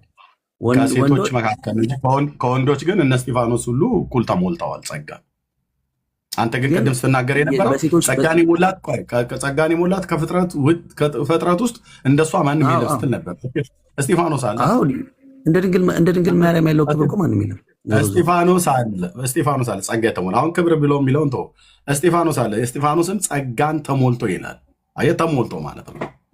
ጸጋን ተሞልቶ ድንቅ ታምራትን ሲያደርግ ወደ ፖይንት ልምጣ። ስለዚህ ወደ ፖይንት ከሄድክ ወደ ዳንኤል ጋር የቀድሞን ጨርሶ ማለት ነው። በእሷ ጄኔሬሽን ከነበሩት ከሴቶች መካከል ግን የተባረከች ነች። ይሄ ምንም የማያሻማ ነገር የተባረከ ነበረ። ሌላ የተረገመ ነው ማለት አይደለም ብራዘር። የተባረከ ማለት አላልኩም፣ የተረገመ ነው አላልኩም። ግን የተባረከች ነች ብሎ መልአኩ በአፉ ተናግሯታል። ምን ብሎ እኮ የተባረከች? የእስራኤልም ሕዝብ እኮ የተባረከ ነው ብራዘር። እሷ ራሱ የተገኘች እኮ ከአብርሃም ዘር አይደል? ለምን ለይቶ ከሴቶች መካከል የተባረከች ነሽ አላት? ወዳጄ ከሴቶች መካከል የተባረከች ነሽ ማለት ምን ማለት ነው? እግዚአብሔር ከሴቶች መካከል የተባረከች ነሽ ማለት ከእስራኤል ልጃገረዶች የሚሆን ከእስራኤል ከማን በዚህ ምድር ላይ ከሚኖሩ ሴቶች መካከል አምላክ ሰው ሊሆንባት በቃ የመረጣት የፈጠራት እናት ስለሆነች ነው። ለእናትነት ስለመረጣት ነው። በእሷ ሊጸነስ ጌታ ስለወደደ ነው። ይህንን ደግሞ እድል ማንም አላገኘውም፣ ደግሞ ማንም ሊያገኘውም አይችልም። ማንም አላገኘውም። ከሷ ፊት የነበሩ ሴቶችም አላገኙትም። በእሷ ዘመንም የነበሩ ሴቶች አላገኙትም። ከእሷም በኋላ ያሉ እስካሁን ድረስ ከዚህም በኋላ የሚመጣው ትውልድ አያገኘውም ይህንን እድል ብራዘር። ለዚህ ነው ከዛ ውጭ ማርያም የጌታ እናት ከመሆኗ ውጭ ከሌሎች ሴቶች በምንም አትበልጥም፣ በምንም አታንስም። ፋክት። አሁን ለምሳሌ እዚያው መቅዲ ያለች እዚህ ጋር እህት ማለት ነው። ሴት አንድ ብቻ ነው ያለው መድኃኒዓለም ክርስቶስ። ይህ ቤት ሴት ጨቋኝ ነው እንዳይባል ኖ ግቡ። እና ምንድነው ያልኩህ? ማርያም ጌታን ከመውለዷ ውጭ ከመቅዲም የሆነ እዚህ ካሉ ሴቶች በምንም አትበልጥምም፣ በምንም አታንስምም። ኦኬ ጌታን ከመውለዷ የጌታ እናት ከመሆኗ ውጭ መቅዲ ሴት ናት። የጌታ እናት ማርያም ሴት ነች። መቅዲ በደል ኃጢአት አለባት። የጌታ እናት ማርያም በደልና ኃጢአት አለባት። መቅዲ ክርስቶስ ሞቶላታል። አሳይሃለሁ እኮ አልኩህ ብራዘር። የምታደርገው እንደውም ከራሳቸው ከቅዱስ ያሬድ መጽሐፍ ሁሉ ጭምር አሳይሃለሁ። ኦኬ መቅዲ ክርስቶስ ሞቶላታል፣ ሴት ነች። ማርያምም ክርስቶስ ሞቶላታል። ለእሷም በደልና ኃጢአት ነው ኢየሱስ የሞተው፣ ለማርያም በደልና ኃጢአት ማለት ነው። ኦኬ ስለዚህ መቅዲ ከበደልና ከፍጥረቷ የተነሳ የቁጣ ልጅ ነች። ማርያምም የቁጣ ልጅ የነበረች ነች። ምክንያቱስ መቅዲና ማርያምን ምን ያገናኛቸዋል? የአዳም ዘር ናቸው። በፍቶተ ስጋ የተወለዱ ናቸው። የመቅዲ እናትና አባት የግብረ ስጋ ግንኙነት አድርገው ነው የወለዷት። የማርያምም እናትና አባት የግብረ ስጋ ግንኙነት አድርገው ነው የወለዷት። ከእናትነት ጀምራ ትጠበቅ ነበረ ብሎ የሚለው እሱ የኦርቶዶክስ ተረት ነው። መረጃ አምጡ ብለን ስንል ከአዳም ጀምሮ እየተከፈለች ስትወርድ፣ እየተከፈለች እየተቆረጠች፣ እየተጎመደች ስትወርድ እውነት ወንድሞቼ እናቶቼ እጅግ የሚያሳፍር ነው። ስለዚህ የጌታ እናት ማርያም ከሌሎች ሴቶች የተለየች የሚያደርጋትም ለእናትነት መርጧታል። በቃ ማንም ቢላላት ማንም ቢገባበት የማያገኘውን እድል ማለት ነው አግኝታለች። ይህንንም ደግሞ ጌታ ራሱ ወዶ ፈቅዶ ያደረገው ነው ማለት ነው። በዚህም ደግሞ እኛ አንቀናም። እውነት ነው የጌታ እናት በመሆኗ ብቸኛ ናት። ኦኬ ማንም ሰው ኢየሱስን ልጄ ብሎ አይጠራውም፣ በምድር ላይ ያለ ሰው ማለት ነው። ከዓለም የሚለው ማን ነው? አብርሃም ልጄ ይለዋል። አንዳንድ ኦርቶዶክሳውያን ምን ይላሉ? ማንም ሰው ኢየሱስ ክርስቶስን ልጄ ብሎ አይጠራውም፣ እሷ ብቻ ነች ልጄ ብላ የምትጠራው አሉ። ውሸት። ዳዊት ልጄ ብሎ ይጠራዋል። አብርሃም ልጄ ብሎ ይጠራዋል። እንደውም ማርያም ልጄ ብላ ሳጠራው በፊት ዳዊት ልጄ እያለ ይጠራው ነበር። ስለ ልጁ ትንቢት ይናገር ነበር። ስለ ልጁ ግን እያለ አምላክ ሆይ እያለ ስለ ጌታ ስለ ኢየሱስ ክርስቶስ የአብ ልጅ ስለመሆኑ ነው እዛ ጋር የሚናገረው። በእርግጥ ግን መሲሁ የዳዊት ልጅ እንደሆነ የእስራኤል ሕዝብ ሁሉ ሲናገር አልነበረ ብሉይ ኪዳን። ስለዚህ ማርያም ብቻ ናት ልጄ ብላ የምትጠራው አምጣ ስለወለደች ብሎ የሚለው። እሺ አምጦ በመውለድ ከሆነ ዳዊት አምጦ አልወለደም፣ አብርሃም አምጦ አልወለደም። ግን የአብርሃምን ዘር ስለያዘ ግን የአብርሃም ልጅ ነው ኢየሱስ። ስለዚህ አብርሃም ልጁን አምላኬም ብሎ ይጠራዋል፣ ልጄም ብሎ ይጠራዋል። ዳዊትም ኢየሱስን አምላኬም ብሎ ይጠራዋል፣ ልጄም ብሎ ይጠራዋል። ልጄ ብሎ ቢጠራ እንዴት ልጄ ብለህ ትለኛለህ? እኔ እኮ አምላክህ ነኝ ብሎ አይለውም ኢየሱስ። እኔ ዳዊት ስርና ዘር ነኝ የማበራም የንጋት ኮከብ ነኝ ብሎ ራዕይ መጽሐፍ ምዕራፍ 22 ቁጥር 16 ላይ የተናገረ ጌታ ኢየሱስ ክርስቶስ የዳዊት ልጅ መሆኑን ሪኮግናይዝ አድርጓል፣ ተቀብሎታል ማለት ነው። ዳዊት አባትህ ነው እኮ ብለህ ብትለው ኢየሱስ ክርስቶስን ተሳስተሃል አንተ ባለጌ አይልም። አዎ አባቴ ነው ይላል። ፋክት። ማርያም እናት ነች ብለህ ብትለው አዎ ብሎ እንደሚልህ ኢየሱስ ዳዊትም እኮ አባትህ ነው እስኪ አሜን በል ብለህ ብትለው ኢየሱስ አሜን ነው የሚልህ። ለምን? ዳዊት አባቱ መሆኑን ያውቃል። የዳዊት ልጅ ነው፣ ልጅም ስለሆነ ነው። ጌታ አምላክም የአባቱን የዳዊትን ዙፋን ይሰጠዋል ብሎ በመልአኩ በኩል ለማርያም የተናገራት ማለት ነው። ስለዚህ ከሴቶች መካከል ለእናትነት ስለመመረጧ ይሄ የእሷ የብቻዋ ነው። ከእሷም በፊት አልነበረም፣ በእሷም ዘመን አልነበረም። አሁንም ያለው ትውልድ ቢላላጥም አያገኘው፣ ወደፊት የሚመጣው ትውልድ ቢገባበጥም መባረኩን አመንክ ኤርሜስ? እኔ ከነትርጓሜዎች ማርያም የተረገመች ነች ብሎ ያላችሁ ማን ስላለ ነው? የተባረከች ብሎ የምትለው መጽሐፉ የተባረከች ነች ብሎ የሌለ እንዴ? አንተ እኩል ነው። ብራዘርዬ ተረታችሁ አደባባይ ላይ እንደዚህ ፈርሰ የተባረከች ብሏን አመንክ ብላ ብራዘር ማርያም የተረገመ ወዳጄ ያ የድሮ ጠባይ አይነሳብህ። ማርያም የተረገመች ነች ያላል እንደዚህ ትውልድ መካከል የለም ካለ ያ ሰው የተባረከች ነች የተለየች ነች ስልህ እኮ አንተ አይደለችም፣ ፍጹም አይደለችም። የተለየችው ከሴቶች መካከል ለእናትነት ነው። ኦርቶዶክስ እንደምታወሩት እናንተ እንደምታወሩት አርቲ ቡርቲ ትምህርት የተባረከች ነች ይላል። ለእናትነት የተባረኩ እኔም የተባረኩ ነኝ። ይሄ ሁሉ ትውልድ የተባረከ ነው። እግዚአብሔር ማርያምን የባረከበት በረከት ሌላ፣ እኛን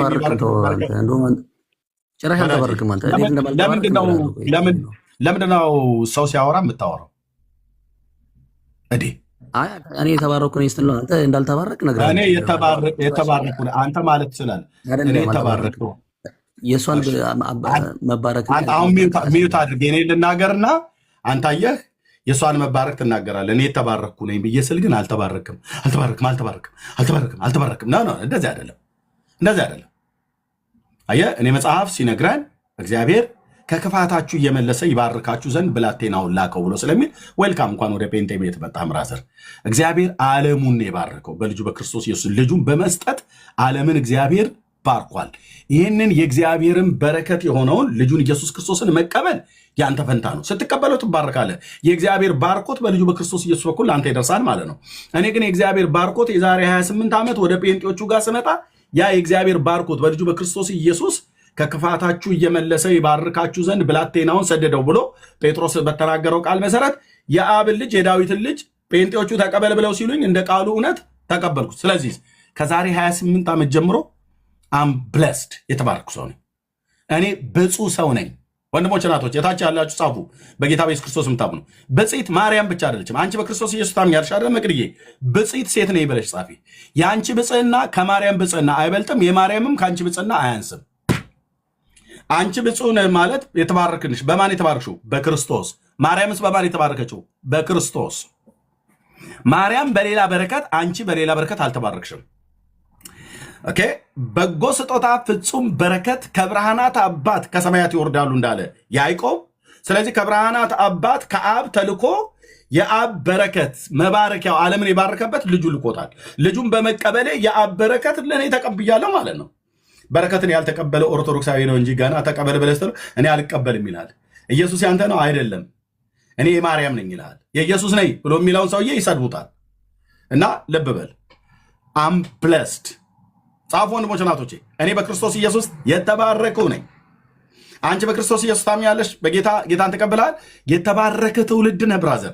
እዚህ ያሉ ወንድሞቼ እናቶቼ በሙሉ የተባረኩ ናቸው። ሴት የሆናችሁ ብፅዕት ነኝ ብላችሁ ጻፉ። ወንድ ሆንክ ሆኔ ላለው እዚህ በቃሌ እኔ ብፁዕ ነኝ። የዮናሊ ስምዖን ጴጥሮስ ሆይ ብፁዕ ነኝ፣ ብፁዕ ነህ ብሎ ያለው ጌታ ያ ብፅዕና ለእሱ ብቻ አይደለም የተነገረው። ያ ብፅዕና እሱ ላይ ብቻ አይደለም የሚያበቃው። ሳያዩ የሚያምኑኝም ብፁዓን ናቸው ያለው ምን ማለት ነው? ያ እውነት ለእኔ ደርሷል ማለት ነው። ጌታዬ በስጋ ሲሰቀል አላየሁትም። በስጋ እኔ እነ ጴጥሮስ እንዳዩት አላየሁትም። ማርያም እንዳየችው አላየሁትም። ግን ተነገረኛ፣ ግን ሰማዋ፣ ተተረከልኛ። የምስራቹን ቃል ከኢየሩሳሌም ከተማ ጀምሮ በአሕዛብ ሁሉ ይሰበካል። ስለዚህ ክርስቶስ ለሰው ልጆች በደልና ኃጢአት ሞቷል፣ በስሙ የሚያምን ንስሐና የኃጢአት ይቅርታውን ያገኛል ብሎ የሚል ቃል የምስራቹ ቃል ከኢየሩሳሌም ከተማ የተነደለ የወንጌል እውነት እኔ ህይወት ጋር መጣ፣ እዚህ ወንድሞቼ ጋር መጣ። ስለዚህ በጌታ ስናምን ምንድን የሆኑ ብፁዓን። ስለዚህ አሁን እዚህ ያለን ሰዎች በሙሉ በተናጥል ብፁዕ ነኝ፣ በህብረት ከእናንተ ጋር ሆኜ ብፁዓን ከተባለ ትውልድ መካከል ነን። ማርያም አለች በጽይት ናት፣ በጽይት ናት፣ በጽይት ናት ይላሉ። እንዴ በጽይት አይደለችም ብለን አላልንም እኛ። እሷም ያለችው ትውልድ ሁሉ ብጽይት ይሉኛል ማለት የተባረከች ይሉኛል ማለት ነው። የመባረኳ ምክንያት ምንድን ነው? ጌታን በስጋ ወልዳለች። አለቀ። ጌታን በስጋ ወልዳለች። ከዛ ውጭ የማርያም ብፅዕና ከኔም ከአንተም ሊበልጥ ሊያንስም አይችልም ነው ጥያቄ። አንተ እርጉዝ ሴት ጋር ስትሄድ ስታወራ ፅንሱ ይዘላል። አንተ አሁን እርጉዝ ሴት ጋር ሄዳ አወራህ እንበል፣ ፅንሱ ይዘላል በደስታ? ለምን ይዘላል? አይዘልም። አታዘልልም። ማርያም ነች እንዲያዘለለችው። ማርያም ይኸው ስማ፣ ማርያም ነች ያዘለለችው። ይኸው የሰላምታዋን ድምፅ ሲሰማ ዮሐንስ ኤልሳቤጥ በግፍ ሆኖ ዘሏል። የሰላምታዋን ድምፅ በሰማ ጊዜ ልክ እኮ ፅንሱን ያዘለለው ማን ነው ነው እያልኩ እንጂ እኮ የሰላምታሽ ድምፅ በጆሮዬ በሰማው ጊዜ ወይ ደግሞ በመጣ ጊዜ ብላታለች። ፅንሱን ያዘለለችው ማርያም ናት ወይስ ማርያም ውስጥ ያለው አምላክ ነው ፅንሱን ያዘለለው ዮሐንስን? የሰላምታሽን ድምፅ በጆሮ አሁን ይኸውልህ፣ አንተ መሰለህ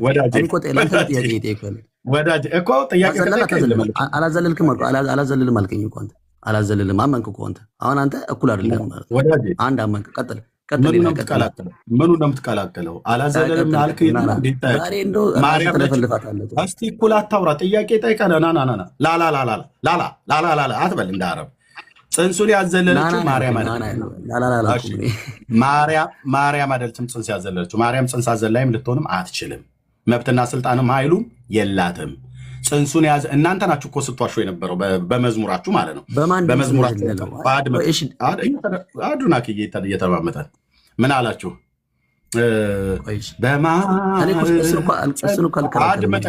እባክህ እዚህ ቤት ገብታችሁ አልቅሶ ለመውጣት ካልሆነ በስተቀር በእውቀት ሞገተ የምታወራ ነገር ካለ ጨርስ። ፅንሱን ያዘለለው ማርያም መሆኗን አሳየኝ። ዮሐንስ በኤልሳቤጥ ፅንስ ውስጥ የዘለለው እርግጥ ታምራቶች የሚያደርግ ታምራቶች አድምጠኛ ታምራት የሚያደርግ ታምራት ሁሉ ከእግዚአብሔር ነው። ይሄ እኮ ምንም የሚከር ከማርያም አይደለም። ዮሐንስ ከማርያም አይደለም። ዘጋው። ከማርያም አይደለም። አድምጠኛ። ዮሐንስ የማንን ድምፅ ሲሰማ ነው የዘለለው? ጥያቄው ልመልስ። መልስ። የማንን ድምፅ ሲሰማ ነው የዘለለው? ዮሐንስ የማርያምን ድምፅ ሰማ አይልም ሲጀምር። አየኸው? የማን ድምፅ ሲሰማ ነው አልከኝ። አልሰማም። ዮሐንስ ሳይሆን እናቲቱ የእህቷን ወይ የዘመዷን የኤልሳቤጥ የማርያምን ድምፅ ነው የሰማችው። ልጄና እኔ አብረን ሰማን እኮ አላለችም አሮጊቷ ያለችው የሰላምታሽ ድምፅ በጆሮዬ በመጣ ጊዜ ነው ያለችው። በዮሐንስ ጆሮ የማርያም ድምፅ በገባ ጊዜ አይልም። አይልም። ማርያም ማህፀን ውስጥ የሆነ ዱባ በልታ ሄደች ነው የሚመስላችሁ እናንተ። በማርያም ማህፀን ውስጥ አንደኛ አምላክ አለ። ልብ በል። አንደኛ እዛ የተሰባሰቡትን አራቱን አካላት አላወቃቸውም። በጌታ እናት ውስጥ ያለው አምላክ አለ። ማርያም ራሷ የተቀባች በመንፈስ ቅዱስ ያደረባት ሴት ናት። ኤልሳቤጥስ መንፈስ ቅዱስ ያደረባት ሴት ናት። በኤልሳቤጥ ማህፀን ውስጥ ያለው ብላቴናስ ገና በእናቱ ማህፀን መንፈስ ቅዱስ የተሞላ ልጅ ነው። ልብ በሉ እዚህ ያላችሁ ሰዎች። ዮሐንስ መንፈስ ቅዱስ የሞላበት ብላቴና ነው። ገና አሮጊቷ ኤልሳቤጥ ማህፀን ውስጥ አለ። ኤልሳቤጥም መንፈስ ቅዱስ የሞላባት ሴት ነች። የጌታችንም እናት መንፈስ ቅዱስ የሞላባት ሴት ናት። በጌታችን እናት በማርያም ውስጥ ሁሉንም በመንፈስ ቅዱስ የሞላ አምላክ ሰማይና ምድርን የፈጠረ ገባሬ ሰማያት ወምድር አምላክ አለ፣ የሥላሴ ሁለተኛው አካል እና እዛ ክፍል ላይ ምንድነው ብሎ የሚሉት? አሁን አዱናክ እንዳለው ኦርቶዶክስ ኦፊሻሊ ነው። ኦርቶዶክስ በመዝሙር ሁሉ ነው የምትዋሸው። ባይዘወይ እዛ ክፍል ላይ ምን አሉ? በማኅፀን ቅኔ ለማርያም ተሰማ አሉ። ውሸት ውሸት። በማኅፀን ቅኔ ለማርያም ተሰማ በተራራማው ሀገር በኤፍሬም ከተማ አሉ። ውሸት። ሁለተኛ ውሸት። እግዚኦ። በማኅፀን ቅኔ ለማርያም አልተሰማም። አንድ ልብ በሉ፣ ውሸት ነው፣ ውሸት ነው። ሁለተኛ በተራራማው ሀገር በኤፍሬም ከተማ ይላሉ፣ ውሸት ነው። በይሁዳ ከተማ ነው የሚለው መጽሐፉ። ቅኔውን ዮሐንስ ያንቆረቆረው ለማን ነው? በማርያም ማኅፀን ውስጥ ላደረ በመንፈስ ቅዱስ ገና በእናቱ ማኅፀን ሳለ እንዲቀባ ላደረገው ሰማይና ምድር ለፈጠረ ከእናቱ ማኅፀን ለሰራው ለልዑል ለእግዚአብሔር ለወልድ ነው ብላቴናው ቅኔ ያሰማው። እነሱ ግን ምን አሉ? ኦርቶዶክሳውያን የናዱናክ ዘመዶች በማኅፀን ቅኔ ለማርያም ተሰማ። ውሸት። በተራራማው አገር በኤፍሬም ከተማ። ውሸት ውሸት ውሸት። እንደዚህ አጭድልሃለሁ ማለት ውሸት። መጽሐፍ አይልም። ተራራማው ሀገር ሳይሆን ሚዩት አድርገው ልጨርስና እሰጥሃለሁ። በተራራማው ሀገር በይሁዳ ከተማ ነው። ወደ ተራራማው ሀገር ወደ ይሁዳ ከተማ ሄደች ነው የሚለው መጽሐፉ። እናንተ ይሁዳን ኤፍሬም ለኢየሱስ የዘመረው ለማርያም ትላለች። ዮሐንስ ሲናገር በረሃ ያደገው ድንግል ስትናገር ምን እንዳዘለለው እኔ እነግርሃለሁ። ዮሐንስ ስራውን ጨርሶ ሄዷል። እኔ እነግራችኋለሁ። እሱን ይንገረን ነው አይደል ያላችሁት? እኔ ተክቼ እነግርሃለሁ። በእውነት አባቶቼ ነቢያትን ዮሐንስን ተክቼ እነግርሃለሁ። ምንድነው ያዘለለው አይደል ያላችሁት? ጥያቄ የጠየቃችሁት ለዮሐንስ። ዮሐንስ ያዘለለኝ እኮ የማርያምን ሰላምታ በእናቴ ማኅፀን ውስጥ ሆኖ በጆሮዬ ሲንቆረቆር ነው አይልህም አላሉም ጸሐፊዎቹም። ታዲያ ዮሐንስ ሲናገር ምን እንዳዘለለው ነው አይደል ያላችሁት? ምንድን ያዘለለው ብለህ ካልከኝ እዛ በማርያም ማኅፀን ውስጥ እሱን አይደለም ኮረብቶችና ተራሮችን ሁሉ ሊያዘልል የሚችል የሰማይ አምላክ እግዚአብሔር ኢየሱስ ክርስቶስ አለ ማለት ነው። እናንተ ኮረብቶች ለምን ዘለላችሁ? አንቺ ዮርዳኖስ ስለምን ሸሸሽ? ከሲና አምላክ ፊት ተብሎ የተባለ አየህ፣ እዛ በድንግሊቱ ማኅፀን ውስጥ ያለ አይደለም። ዮሐንስን ተራሮችና ኮረብቶችን እንደምቦሳ ጥጃ የሚያዘልለው የዳዊት አምላክ በድንግሊቱ ማኅፀን ውስጥ አለ። እሱን አይቶ ነው የዘለለው። እሺ ዮሐንስ የናገር ምን እንዳዘለለው እኔ እነግርሃለሁ። ዮሐንስ ጨርሶ ሄዷል። በእግዚአብሔር መንግሥት ውስጥ ነው ያለው። እኔ ግን እነግርልሃለሁ። ጌታ ኢየሱስ ምስክር። ለዚህ ትውልድ እኔ ነኝ የምናገረው። ለምን? ውጣና ተናገር ስበክ ብሎኛል እግዚአብሔር አምላኬ። ስንናገርስ ዮሐንስን ያዘለለው በማርያም ማኅፀን ውስጥ አንድ ተወልዶ እንትን ጧፍና ምንድነው ከሱቅ ዳቦ ሊገዛ የተወለደ ሕፃን አይደለም። አንድ ተራ ሰው አይደለም። እዛ የተወለደው ተራ ሰው አይደለም። ክቡር ሰው ነው። ጻድቅ ሰው ነው። ፍጹም ሰው ነው። እናስ ፍጹም አምላክ ደግሞ የሆነ የሰማይ ምድር ጌታ ነው የተወለደው። እራሷ ማርያምን በመንፈስ ቅዱስ የሞላ ኤልሳቤልን በመንፈስ ቅዱስ የሞላ ዮሐንስን በመንፈስ ቅዱስ የሞላ ሰማይና ምድር የፈጠረ አምላክ ድንግሊቱ ማኅፀኗ ውስጥ ይዘዋለች። ጽንስ ለጽንስ ሲያይ ኢየሱስ ባለበት ቅኔውን ያሰማው ለሱ ነው ዮሐንስ። ደግሞ ምን ቅኔ ሳሰማ? ቆይ ዮሐንስ ምን ብሎ ተናገረ? ምንም ከመዝለል ውጭ። ኦርቶዶክስ ግን ሲዋሹ ምን ይላሉ? ናዱናክና ዘመዶቻችን ምንድነው? በማኅፀን ቅኔ ለማርያም ተሰማሉ። እንዴ እናቲቱ እንኳን ልጄ በማኅፀኑ ጽንሱ በማኅፀኔ ዘሏል እንጂ ያለችው ልጄ በማኅፀኑ ውስጥ ላንቺ ቅኔን እያንቆረቆረልሽ ነው አለች እንዴ? አላለችም። ውሸት። ሶስት ውሸት። ዮሐንስ ቅኔን አሰማሉ? አላሰማም። ቅኔ አላሰማም። ዘለለ ነው ብሎ የሚለው ለማን የዘለለው? ለማርያም አሉ። ውሸት። ለማን የዘለለው? ለኢየሱስ ለጌታ ማለት ነው። ተራሮችና ኮረብቶችን እንደ እምቦሳ ጥጃ ለሚያዘልላቸው ለሱ ነው የዘለለው። ለፈጠረው ለሰራው ነው የዘለለው። መንፈስ ቅዱስን ለሞላው ነው የዘለለው። በስተርጅና ወራት ለኤልሳቤጥና ለዘካርያስ ልጅ እንዲሆኑ ነብይ አድርጎ በኤልያስ መንፈስና ኃይል በፊቱ እንዲሄድ የጠራው እግዚአብሔር አስቀድሞ በሁለት የብሉይ ኪዳን ነቢያት በሚልክያስና በኢሳይያስ ትንቢት የተነገረለት ታላቅ ነብይ ነው በማኅፀኑ